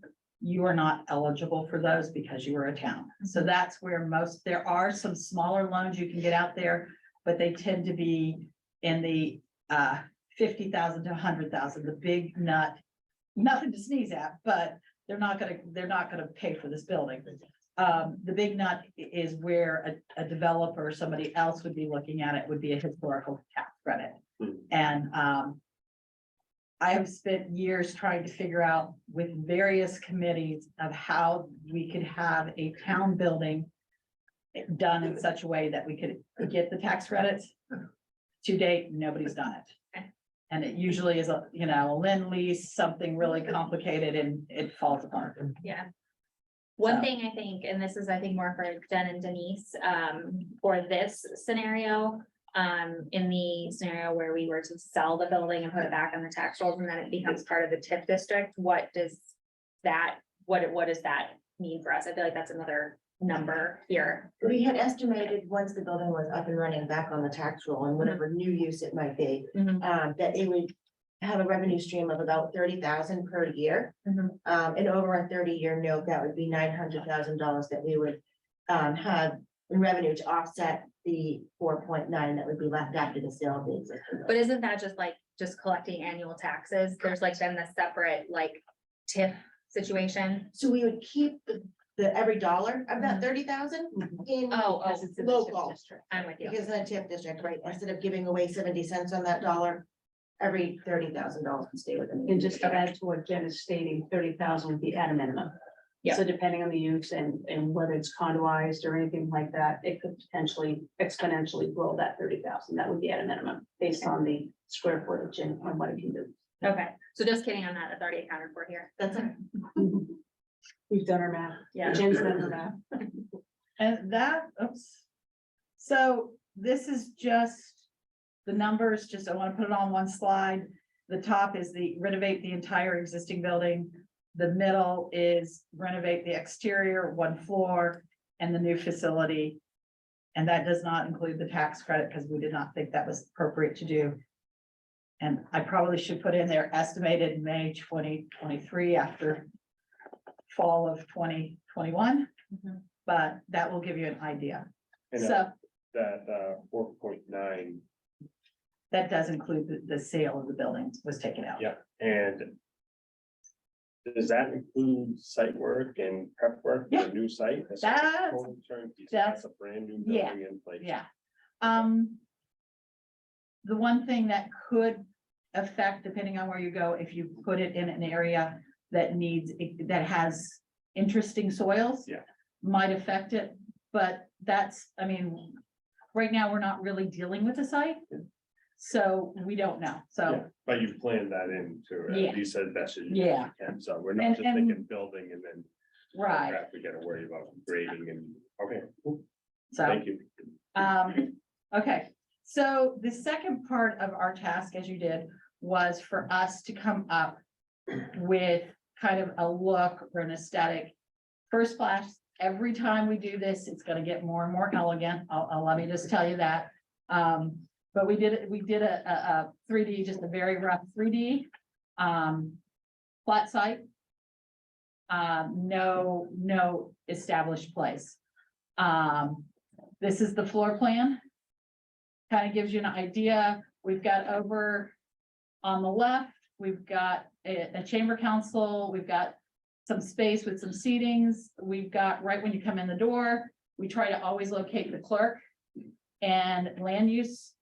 So when you walk in, you can see them. Clerk is where most of the people come. The second is land use. So you come in, The clerk's right there. You go down the hall, there's a land use. And then we did basically an office suite that could be open during the day, but when it's no longer after hours and the chamber council is being used, it can be locked down. It's got offices, it's got the conference rooms we talked about, it's got the workroom, it's got a break room. And as you can see, the blue is office areas. The teal is meeting areas. The taupe is kind of support spaces, whether it's the workroom, the clerk storage, proper clerk storage here, as well as the land use one is still blue because it's in a suite, but it gives you kind of an idea. And it also has a proper break room. Right now, you guys don't have a break room. There's a break room that's up on the 3rd floor. And honestly, it's just kind of spooky. So people are either eating in their car, eating at the desk. And it's not the best for retaining people to do that. So go back to the site. We just have the main entrance as you come in. We have parking on each side. We kind of put a parking lot and entrance towards the rear. That would be staff only entrance, easily with either a swipe card or a key card.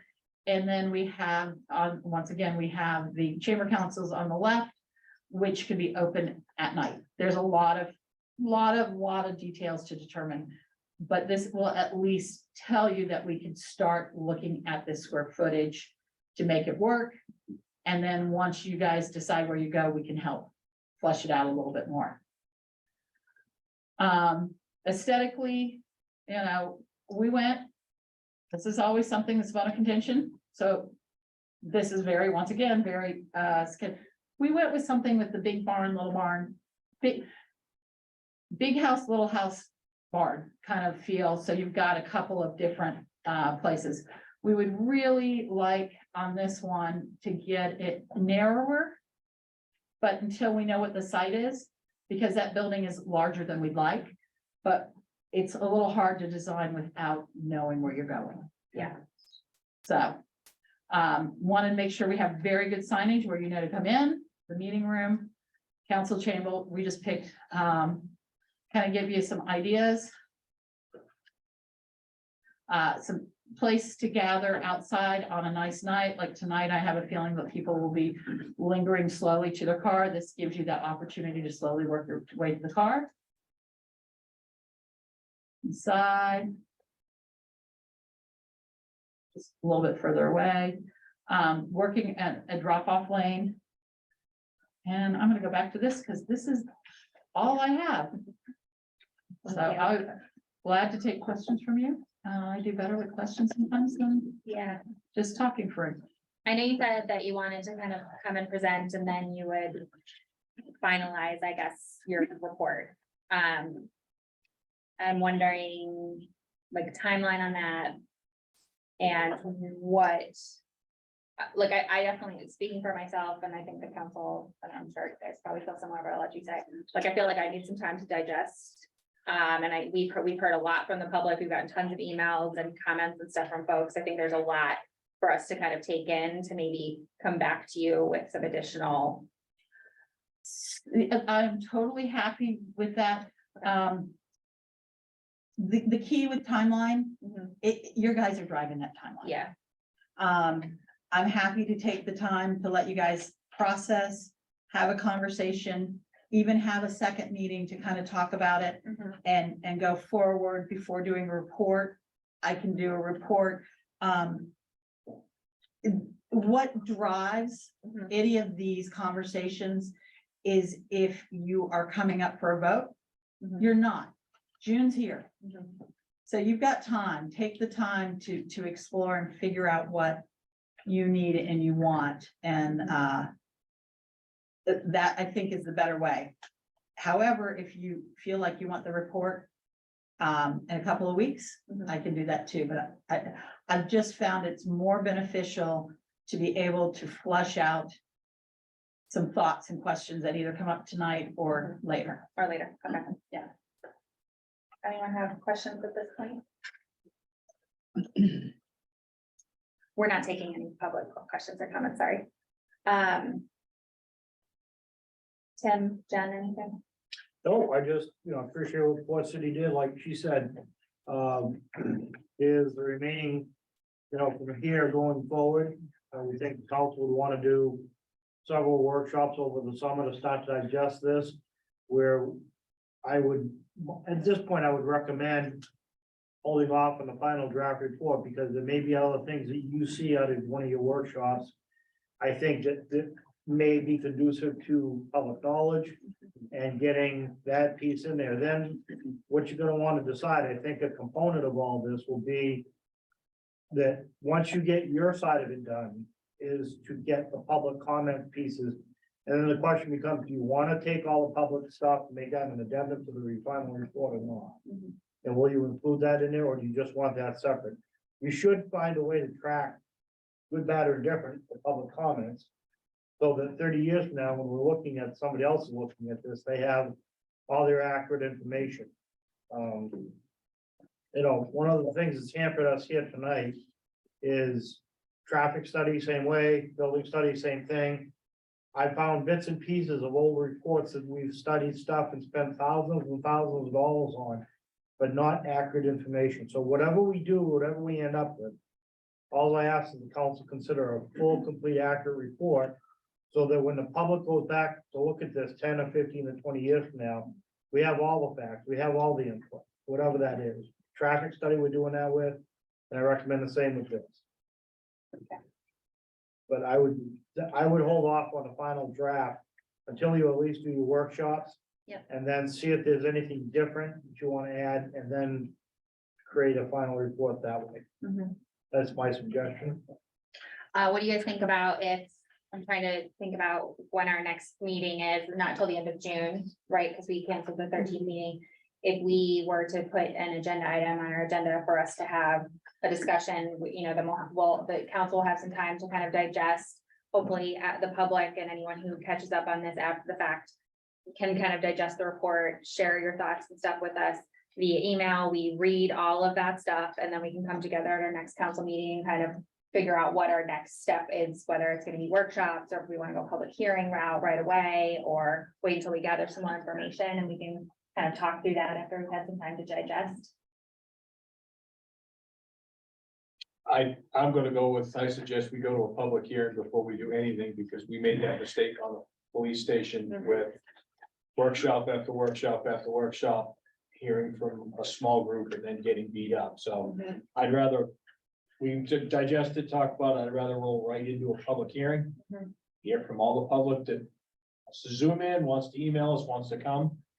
And then we can start workshops from there. Yeah. I just think it'd be a better input from everybody. I'm good with that. Yeah. I do have one question as far as like, if there's been any work done with economic development as it pertains to any options with the town hall, I think that. To finance it. Off the top of your head, Denise, is there? Preliminary conversations, but no directive directly to look at what that would look like.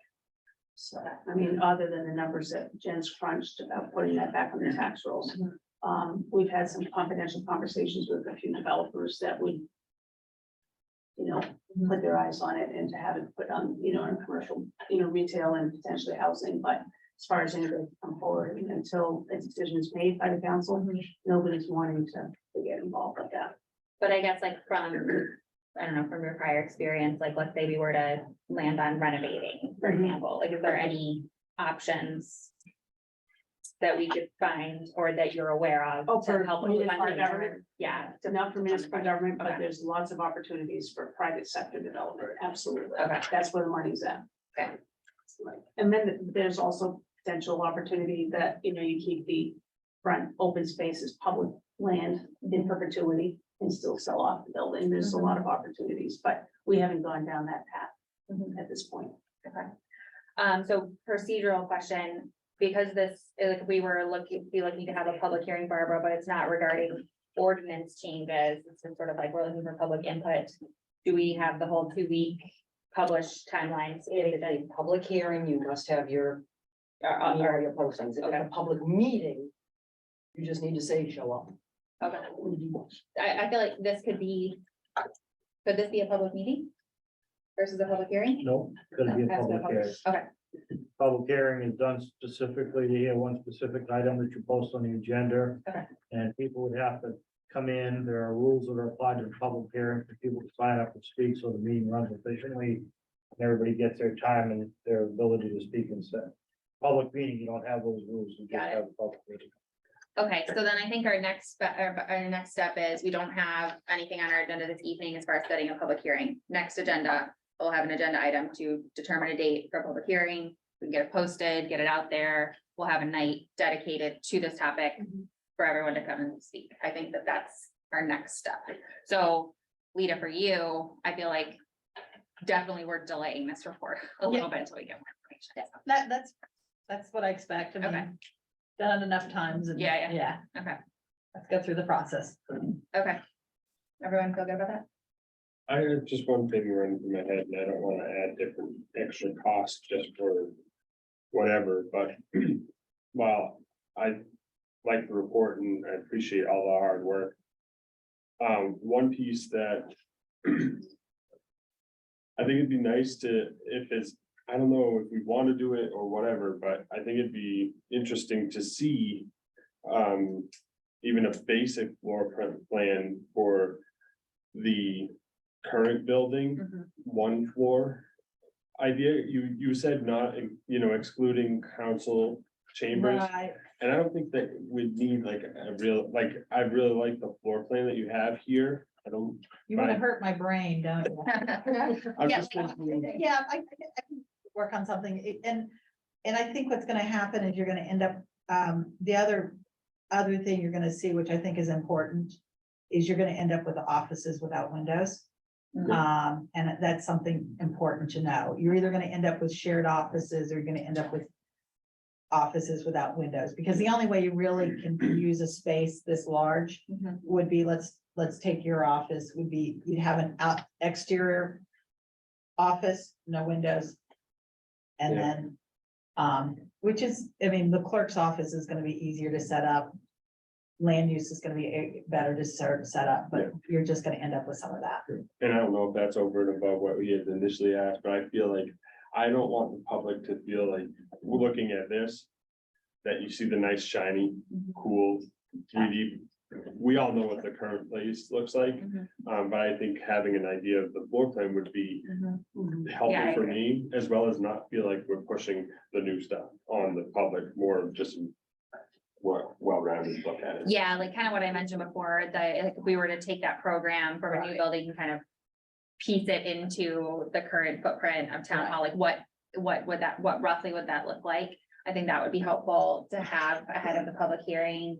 I And think- it will help know that if we just do the one floor, that there are going to be some spaces that are going, I honestly think if you're gonna do this, you really should do the 2 floors. And that's where the next question is, if we ask for you to give a floor plan, not the 3D model, obviously, but Right. the floor plan of each of those 3 options on that, whatever page it was, I think would be a very Yeah. valid thing, but I don't know the cost or time that it would take. Okay, so that would be a change work order that wasn't in the original RFP, Okay, so you would have to either vote a motion and approve for her to do that, or approve me to authorize that, okay, so we don't end up in the same position we did last time. Okay, yeah, and then that's good to know, even that, nice and clear for the public to understand that we got what we asked for.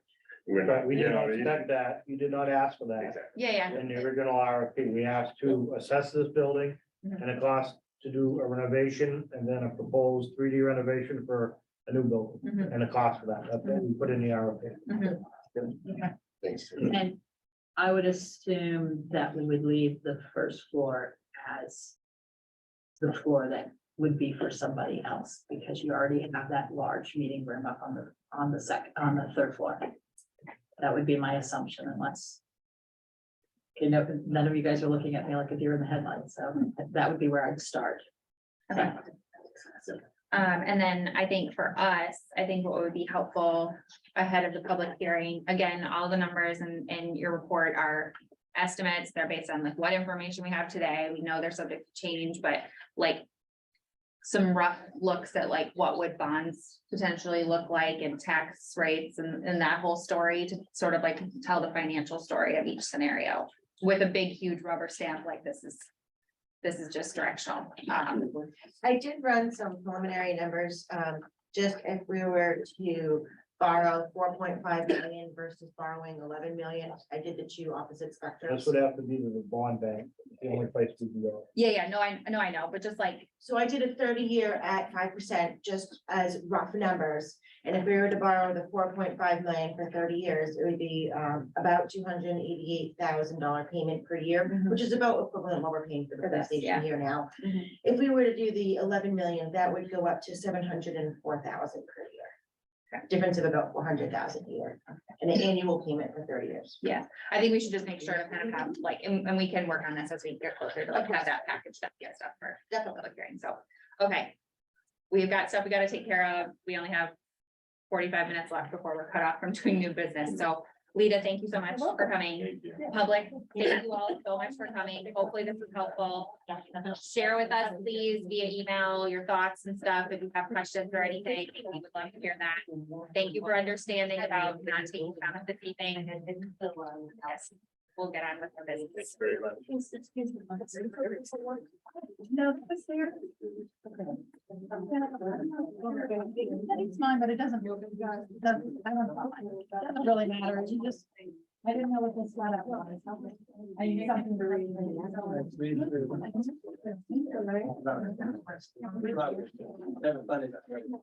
your dogs. Yeah, that's great.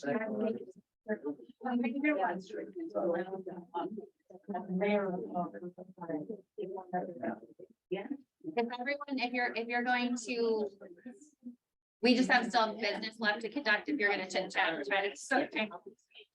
Takes a lot of noise. It's still a tough fight. My husband's second. Sorry to say. All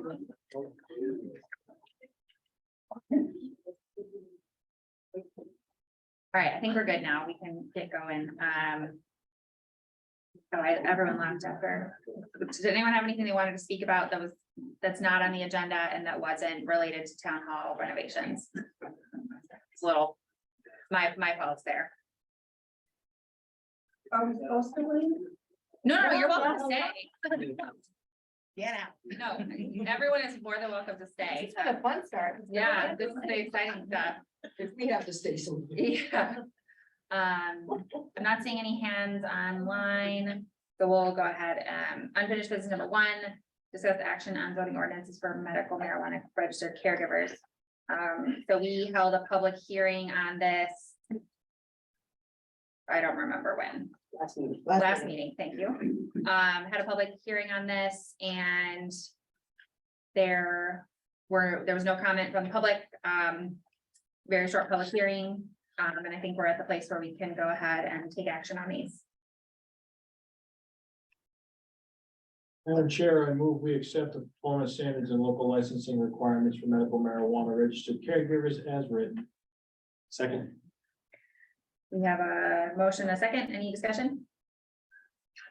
All right, all those in favor, say aye. Jessica? Aye. Melissa? Yes. Don? Aye. Jeff? Yes. Now I vote yes, motion passes 5-0. And up next, council rules of order and procedure. So at our last meeting, Tim graciously drafted some kind of rules of order for conducting meetings for us to adopt, and it was included in our agenda as kind of a first reading last time. And so first of all, anyone on the council have any objections or edits or questions about any of this? Jessica? It was just during the public comment. I don't think it reflected citizens needing to name themselves and their address. I don't know if that needs to be included. Part of Robert's rules, part of our charter, I do believe also. It's mentioned in another place. Yeah, I think it's. On page 5, B.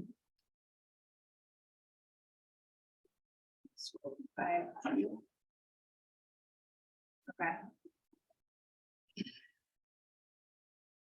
The public members desiring to address council to be recognized by the chair shall state their name and address in an audible tone. For the record, shall limit their remarks to the question under discussion. All remarks and questions addressed. The administration of town shall be addressed to the town manager, and may not to any individual employee. No person shall enter into that. Are you good with, I think. It's fine, Yeah. Okay, did you have, or sorry, Jessica, anything else? from you? No? Actually, in regards to the public comment, I was just wondering if we could maybe amend it to suggest to the townspeople. And this is in regards to, What chat, what number you? yeah, letter A, so section 6, public comment period and Okay. guidelines, section A. Okay. My thought was sometimes constituents come in here with a concern or a comment or something that actually isn't town council business. Mhm. So I'm wondering if there's a way that we could amend it to encourage townspeople to maybe reach out to us prior to the meeting, so when they show up, we just don't have to say, sorry, this isn't town council, this is actually planning board, or this is actually a different committee. So just trying not to waste anybody's time here, either the constituent or the council. Well, they have that, they can call me and I'll tell them. I Yeah. mean, that's really kind of how, if they would call, I would say this belongs here, the instance we had earlier all the time. If somebody had called me and said, whether it be a counselor or a citizen, I can direct them to where that belongs. And you can do that at any given time. You can, someone emailed you, you can say, you have every privilege and right to say to a constituent, this doesn't belong here, it goes to, you should go to the planning board first. However, because it's a civil right, they have every right, even if we tell them, they still have every right to come here and do that. The council chair has the right to say, no, that's not the topic to speak to, unfortunately. So, you could, but They can still go. they can still come. Yeah, I mean, I think like, I totally hear you. I think that maybe a note perhaps, because I think we'd like to move to a place where like after we adopt these, we're on the agenda under the public comment section, we have like in everybody's face, like this is what the situation is for public comment, like we can include a note there for people, like if you're unsure as to whether or not, or whatever, something along those lines, like reach out to the town manager. But I agree with you, but I don't think that is appropriate for this document, because this is more Okay. like rules for us, more so than for the staff, sorry, for the community. Okay. And then my only other clarification, same section, letter D, item 5. It says, in writing. All formal complaints must be submitted to the town manager in writing. Now, is that pen, paper typed and sent, or is email acceptable? Because that should probably be clarified with just saying in writing. I don't accept email because email can be altered and changed. So if it's a personnel complaint, in order to take it to a court standard, it has to be a written document and signed. But I So, think That's why it says town manager in writing.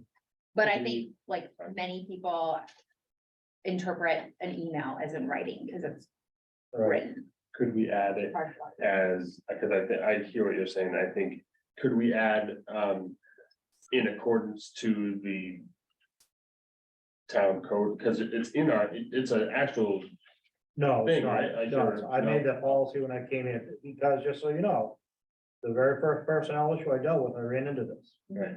He said, she said, I emailed that. No, I didn't. They didn't. You know what he said? No. And I said, no, and so everywhere I've ever been, it's in writing and signed. Because then that's a formal document that can be held up in court. so is there, if, I made it a policy, an administrative policy. and is that accessible by every member of the town, right? What's Like, that? is that policy accessible by anybody in the town? Like, could they go looking for it in time? But they'd have to ask me. I mean, it's in my I'm just It's in thinking, my file cabinet, it's on my computer, but it's just an administrative policy the town manager made. right, I'm just wondering if we just reference there in accordance to the administrative policy. You know what I mean? Because we know, But you don't have to, you're making it. You can make a policy if you want to make a policy, you can amend that. No, I think we just simply want to make sure we're capturing here that like people can't send an email and that's sufficient. But they We do- wanna- So they did, And he turned around and emailed him back and said, I need it in writing signed on my desk. So I don't, if they email him, Tim's gonna tell him, I need it in writing signed, just like the last one did. So I don't see where it needs to be in here, but that's just me because they're gonna contact him and he's gonna tell them what he wants. I just, Totally hear you, but like. I mean, we're never gonna let Tim leave, but like if he did, and we had a new manager, then the new manager's not gonna go by Tim's policy. What if we put hard copy in writing? yeah, hard copy in writing, I like that, Yeah, that's fine. perfect, Melissa, does that work? Yes, I copied already. thanks. I just didn't want constituents to continually email and complain that they're not being heard when it's not a sufficient document that was submitted. So just trying to nip something in the Right, bud. and that comes from my history, that I took a case where, as we started to go to a court proceeding and deposition, they weren't accepting the emails. They wanted a written confirmation, so I won't do it by email anymore. Or phone call, or public statement, or anything else. It has to be in writing, because then it can't change. Yep. And it has to be signed in front of me. Okay, so that's one amendment that we want to make to what is that, 6D5. We just want to add, submitted to the town manager in writing via hard copy. Yep. Okay. Anything else, Melissa? Nope. Jeff? I just have a question if how everyone felt about section 6A. For a period of 15 minutes, if we give everybody 3 minutes to talk and they all take that, that's five people. If everybody, I mean, very rarely do we have tons of people coming in, but is that too prescriptive? These aren't hard, fast rules. This is a hard, fast rule, but it's not a rule that we can't say, okay, we got 20 people who want to talk. So B, We're gonna go longer. He gives you the authority to change that. What could be. Okay. During public comment period, speakers will not exceed time limit of 3 minutes unless authorized by the council chair. Any given time, you can say, you can continue. Any given time, you can let somebody go. We've gone for an hour on file. So you, Yeah. Police the station. council chair, to answer A, the council chair has that in B. Should that be that's how it is in other towns that I would, So the council chair can always extend it and say, and also, Bob Smith's talking about how he catches salmon down at the river. You want to hear the whole story. Madam Chair, point of order, is 3 minutes are up. Yes. Mr. Vice Chair. I move that you allow him another 20 minutes. Great, Madam Chair, she says bang the gavel, says I so do that. Continue. That solves the problem. Right? I just get worried if we start putting words and barriers on it that it hems us in. I don't want to have that. So that if we're good there, then that's good. Right. I think like in our, typical town council meeting, like, we don't ever really touch that, but like. I think it is, always having the unless authorized by the council chair to sort of extend the time. I think it's a nice kind of like. Safety, I guess, but then also the 15 minutes to a certain extent is a safety too, if we do, get into a world where like we're consistently having. A ton of public comment where we can say we have to get business done too.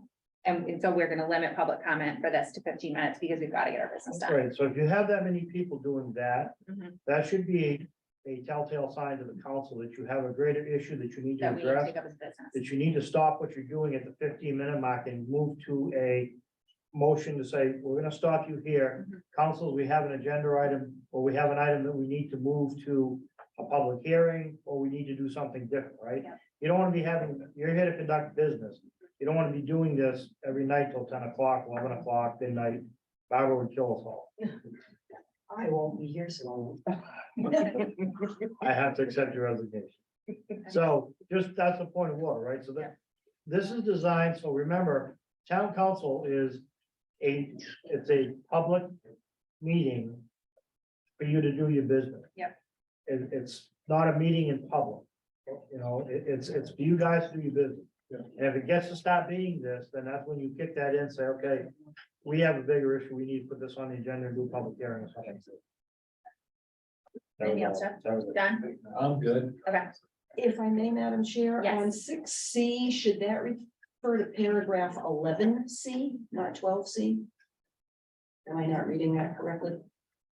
I think you're correct. Yes, that should be 11C, thank Okay, you. so we have two minor changes. Anything else that you caught, Barbara? That's the only thing I. Okay, okay. So then I'll go ahead and, make a motion that the town council adopts the rules of order and procedure as posted, in our support docs for this evening with 2 amendments. First to section 6, item D, number 5, to amend the last sentence to read, all formal complaints must be submitted to the town manager in writing via hard copy. And also to amend 6C to reference 11C instead of 12C. That's a motion. I'll second. Thank you. Any discussion? All those in favor say aye. Jess? Aye. Melissa? Yes. John? Aye. Jeff? Yes. Mallory votes yes. Motion passes 5-0. If I may, for clarification, Mhm. is this something that should be codified or is this just What do you mean by codified? Like in actually included into the council rules of order in the code? So when I talk to legal counsel, under our code, the town council clearly has the right to establish a set of operating rules. These are just operating rules. They could put them in if they wanted to adopt them, but you would have to do, you'll have to do a procedural change, you'll have to do the ordinance change, you'll have to draft it, say this is what we want to do. They were very much fine with just Yeah, you have an article that clearly talks about the councils can make rules of order. These are just rules of order. I would. And if something doesn't work with these, you can easily just change them by having a meeting and they can put it on the agenda and prove it. and we after each election, every year, we have that process where we adopt the rules. I think Correct. this now becomes that document that we reference That's each correct. year, and then if we need to make edits at that point in time, we can. Exactly. Okay, And it's so. very simple. You just do that. So. Cool. Okay, yay. All right, new business number 1, action on chapters 121 and 140. We had public hearing on those evening. And I will entertain motions. Someone would like to make one? I can make it. I'll go ahead and offer up a motion to adopt the ordinance changes. Or ordinance amendments to chapter 121. 27 sketch plan procedures. Second. Is that sufficient motion, Barbara? Mhm. Okay, any discussion? All those in favor say aye. Jessica? Aye. Melissa? Yes. John? Aye. Jeff? Yes. Yes. Mallory votes yes. Motion passed 5-0. And I'll make another motion to adopt the ordinance amendments to chapter 140, attachment 2, table B, dimensional requirements for the I-1 and I-2 zone. Second. We have a motion and a second. Any discussion? All in favor say aye. Jess? Aye. Melissa? Yes. John? Aye. Jeff? Yes. Yes, motion passes 5-0. All right, next order of business, discuss board appointments. So we have several applications on our desks, I guess I would say, for the zoning board of appeals. I believe we have 1 applicant and we have 5 for the board of assessment review. Given that we have so many, I was going to suggest that we find a time to schedule a dedicated executive session outside of a regular town council meeting for us to bring those folks in, conduct our executive sessions, and then we don't have, then it doesn't kind of conflict with council meetings. I also was going to suggest that specifically for the Board of Assessment Review, that we have Verna participate with us as a, what did we call it? Ex officio. member, thank you. I think that it would also be helpful for us to and Tim, let me know if this isn't appropriate, if we schedule an executive session and maybe dedicate the first 15 minutes, 15 to 30 minutes. For us to just sit down with Verna and kind of like No, you can do that. talk through all that and then bring the Yeah. candidates in. yeah. Okay. That doesn't have to be an executive session. That can be in an open part of the meeting. Okay. Then before you go, when you start to do the interview, you can go to an executive session. Okay. Because that's just informational stuff. Got it. She can do that. Okay. So you open the meeting with a presentation by the assessor, and then when you're done, the second order of business will be an executive session for interviews. Okay. First of all, anyone have any issues with that proposal? No. I was going to suggest June 13th, the night of the election, because we have moved our business. For us to do it that night. Does that work for everybody? Yes, okay. Yes. All right, so let's go ahead and we'll schedule an executive session. A council meeting and executive session for June 13th, starting at 6. Does that work for everybody to come in at 6? Yep. Okay. What is that, Barb? What do you want to call it? Special meeting or? Yeah. It's not gonna be a council meeting. I don't want it It's to a be, special council meeting, it's a special council meeting for executive session. Yeah, executive. just for session. anything. Yeah. Okay. Okay, so let's plan on that, and then Barbara, I'll just work with you to kind of say. Kind of the slots in which we want to pull people and bring people in via email. Yep. Does that work? Okay, Will that take place here? Yes, yes. because voting's taking place. At town there. hall. They could use the room downstairs at the town hall. if they want to. Oh, yeah, you can use the room downtown. Then we gotta fight parking, Election much day. nicer here. Yeah, Let's It's do it a here. school budget election. There's not gonna be a problem. with parking. Parking zone. I just don't wanna go downtown. Is everyone going to the police station? Yeah. Okay, we'll do it at the police station. Okay. Okay, discuss board appointments. That's taken care of. Number 3, new highway truck lease.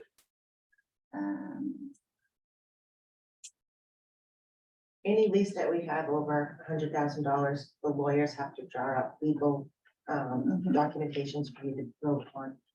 And now that we're past the budget process and everything passed. Just to make it official. Okay. With the bank and the lawyers. So we have to make a motion for each of the 5. No, that's what the lawyer wrote. Can I just make a motion to approve the lease? Because the lawyers speak is in the minutes, or do you want me to read everything? That would be totally up to you. I've already written all of that as the motion. Okay, I'm good with that. I would recommend accept the motion as written. Madam Chair, I move to approve the lease for the new Ford F-550 as approved in the highway CIP budget for fiscal 24 as written. Second. Motion in a second. Any discussion? All those in favor say aye. Jessica? Aye. Melissa? Yes. John? Aye. Jeff? Yes. Yes. Mallory votes yes. Motion passes 5-0. Madam Chair, on that item. Yep. We found one in, where did it come out of? Massachusetts. Yeah, Western Massachusetts. Jay found one yesterday. Found the exact chassis we needed. He's been looking. Kind of had it. And they delivered it. They drove it all the way up there, delivered it to us and took another $10,000 off it. Wow. So, yeah, so we made out well with that. Nice. Because there's not very many of them around. Cool. Okay, moving on to new business number 4, quit claim deed, for, Rodeo Road. Is there any context that you want to provide for this? This was a previous foreclosure from years gone by. The resident was occupying the house. We worked with him to get a payment plan to pay it back, which Okay. he did on time. Mhm. For the last year, 12 months was the contract. He fulfilled the contract. My recommendation is we give him the property back. Okay. Madam Chair, I move to allow the town manager to sign the quitclaim deed for map 013 lot 050. Second. We have a motion in a second. Any discussion? All those in favor say aye. Jessica? Aye. Melissa? Yes. John? Yes. Yes. Mallory votes yes. Motion passes 5-0.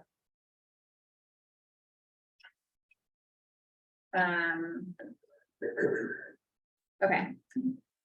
Next, we have number 5, workers' comp resolution. This is part of a safety program Okay. with Maine Municipal.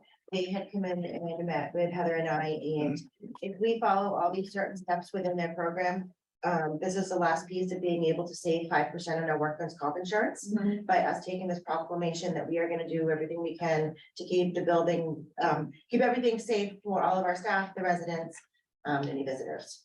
So. And Okay. this is the last piece of that 5%, and then we also are working on the next 2 steps to get us to 10%. You want to tell them about the safety visit and. Yes, I did, was gonna talk about that a little bit Oh, later, that's okay, okay. no, the safety visit that they came, and did the town hall, we had a emergency light that wouldn't light up when you hit the safety button. We had ladders upright that needed to go down, so we corrected all those, and part of that promise is that we will correct all of those things within 30 days. And we have done that as well, and he's gonna go to each, building and just, this is above and beyond what is required, it's taking that next step, in safety. How much we've done so far. Yeah, he is, we worked with Lynn, he was aware, he knows of her and how good she is, and he was really happy to see that we had, done so well, so quickly, and got up to speed at that point. So all of this is above and beyond what we have to do. Madam Chair, I move that we sign the resolve that we are committed to safety for the employees, citizens, and visiting public. Second, We have a motion and a second. Is that the right motion? Motion to sign the resolve with municipal workers. Okay, sorry. All those in favor say aye. Jessica? Aye. Martha? yes, John? Yes. Yes. Yes, motion passes 5-0. Okay. Town manager's report. The highway, we fixed the drainage at the multi-use field, installed 480 feet of new drain basin. Willow Drive, fixed the drainage at Powder House Hill, 350 feet. Went over and checked it on, Sunday after the heavy rain, and it worked well. It checked what it needed to. They've made pads for the new sheds, the new F-550 is in the process of being purchased. They fixed 4 washed out roads from the heavy rain. Getting prices on grub control and reseeding for police department lawn. Hauled 47 loads of brush Yes, from the transfer station. We have 2 open positions being advertised, maintenance custodian and mechanic plow operator for the public works department. Police department had 3 arrests, 9 accidents, 25 traffic stops. New officer started on 5/22, is scheduled to attend the police academy in August. And the other new officer, Officer Sprouse, graduated from the 43rd Police Academy on 5/19. He was the president in his class and he finished 5th in his class. Congratulations to him. He'll be on about 12 weeks of road training here, and then he'll be on his own. Fire department had 16 calls, year to date is 244. On 5/17, engine 4, the company responded to Cary for a 6-alarm fire. Days in, crews worked 10 hours, getting back to the station after 10 p.m. The same day, crews responded to 3 brush fires here in town. Were able to handle all the requests while maintaining ample crews at the station to cover all the other calls. The tank truck shows severe corrosion with the aluminum body panels mounted to the steel substructure. We're looking to get close to that repairs to see what it's gonna take. Code enforcement had 10 building permits, 1 plumbing permit, 1 stop work order, and 3 certificates of occupancy. Under planning, PKS Woodworks, and Industrial 1 zone is in front of the planning board, preliminary plan. LD 2003 ordinance amendment is in front of the planning board. The assessors lot merger ordinance amendment is in front of the planning board. The Board of Appeals. There's 1 appeal open and 1's scheduled for June. Go ahead with the libraries. library, the book sale was successful and the cleanup was on Saturday. The extra books were taken by the Girl Scouts. Recreation, Public Works assisted with emptying the old powder house shed and demolishing it. The youth and adult program is still going strong. Fall soccer registration is already open. And finishing up sponsor materials for the Strawberry Run, so marketing materials can be distributed to the public. And the seniors enjoyed a fun day taking a lobster bake cruise in Gloucester on May 18th. Assessing is working to contract with KRT Appraisal. They're the ones who will be doing the reevaluation over the next 3 years. Verna attended the MMA training for the Board of Assessment Review and will be providing material to the town council and Board of Assessment Review. She said it was a really good class. She learned a lot, so she wants to share that information. And she already did share with us, yeah. Yes, oh, good, good. She's entering in the solar energy data compilation and ownership changes in a spreadsheet. She's working on the exemptions, mailing address changes, and personal property intake. The town clerk has been busy with vote registrations. They have already issued 120 transfer station stickers. School budget election had a whopping 33 voters attend. The absentee ballots are also available for the June election. So, and the transfer station has actually been slower. He feels that the new signs that we put up and the stickers, they're working, and he's really happy about that. So he thanks everyone. He does have one part-time position open at the transfer station. Economic development focus groups were held last week, and they were well attended by lots of, had a lot of attendance, and there was a lot of energy and excitement around the downtown revitalization plan. The plan will begin in July, once the market analysis has been completed. So out of the 30-day demand letters that had been sent out, as of yesterday, 58 were remaining, with a balance of 131,000 left, and they have until June 1st to pay. You know, that's pretty good out of the 13 million we have for taxes sent out. Owner occupied foreclosure discussions. We do have 2 more that we are working with, get them back into their homes.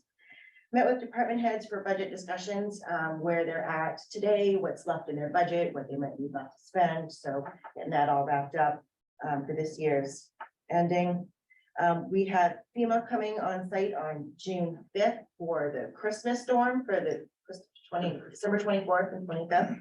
That damage. So I'll have Jay Reggie Marker from Highway and Fire and Ray Delport for EMS, and they'll all meet with me and them.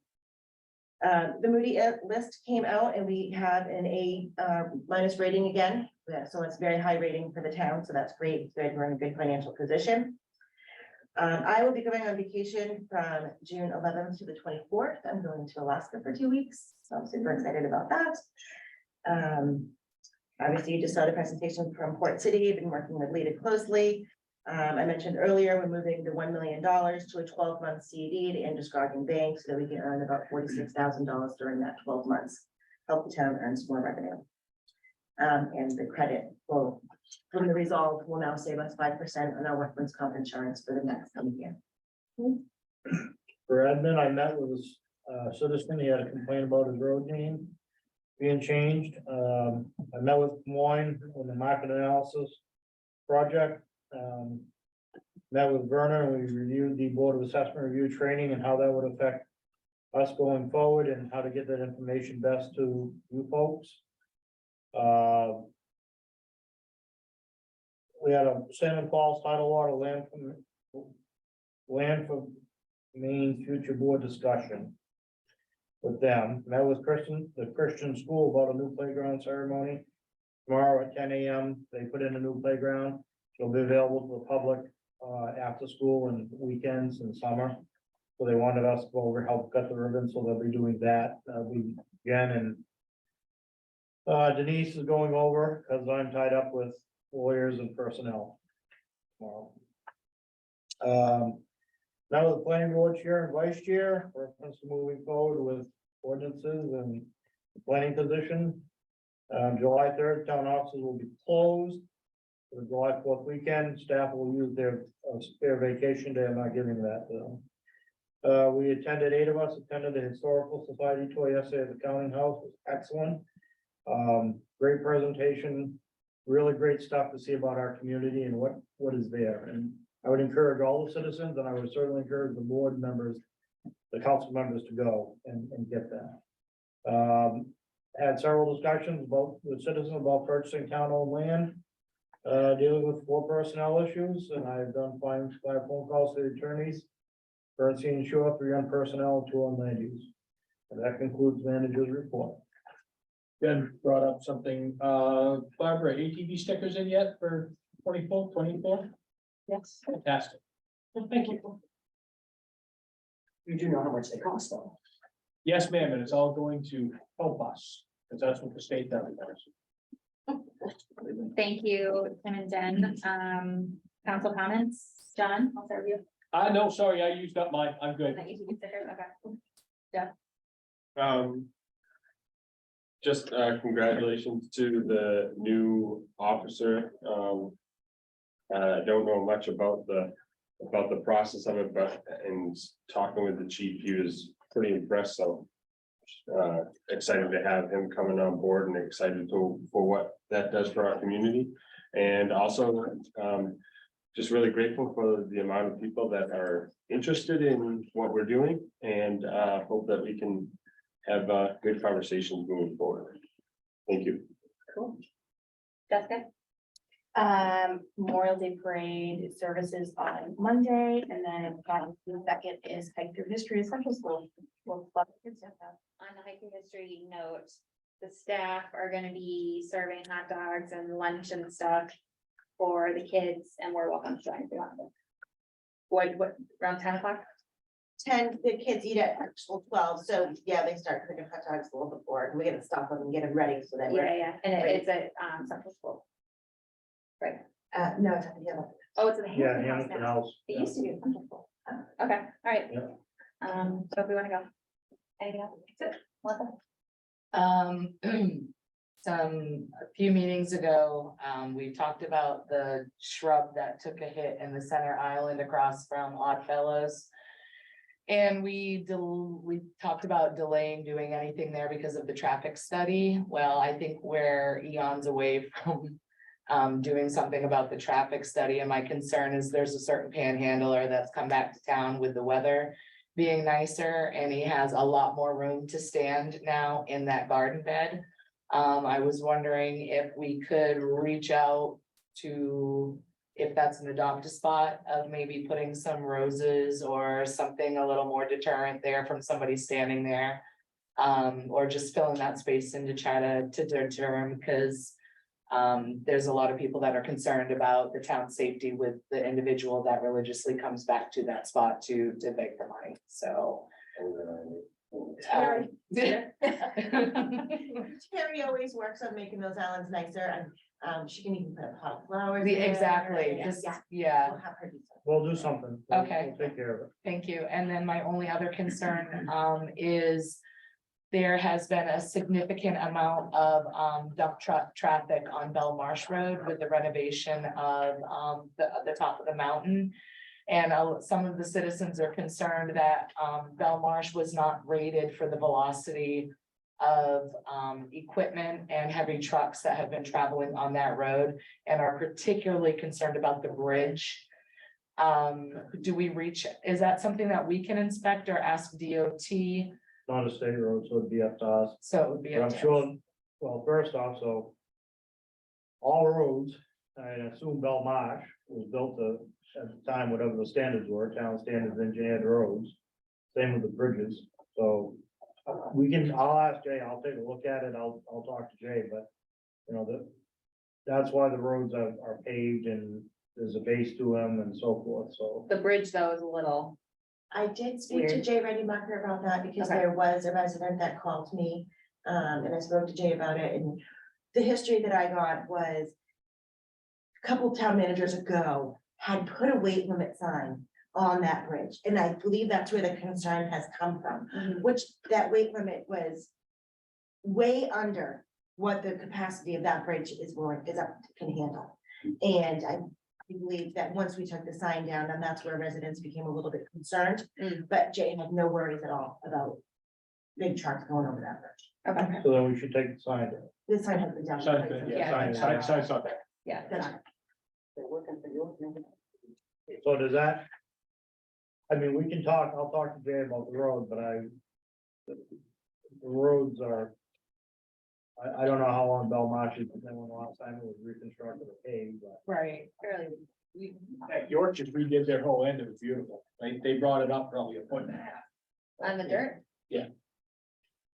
So, Take it you out. know, Okay, well, Mike, No, I was just concerned because, I mean, there is, obviously, we have construction out on the back roads where people are building houses, but we are talking 10 trucks fully loaded a day back and forth on that bridge. Like ridiculous traffic when they could have been going to Wells, to Pike to get their material and going back through York. So I Yeah. feel like they might have compromised our roads a little bit with the heavy traffic that went. I'll through have Jay there. look at them. So, Thank you, I appreciate that. Anything else? Yep. Okay. Yep. I don't have anything.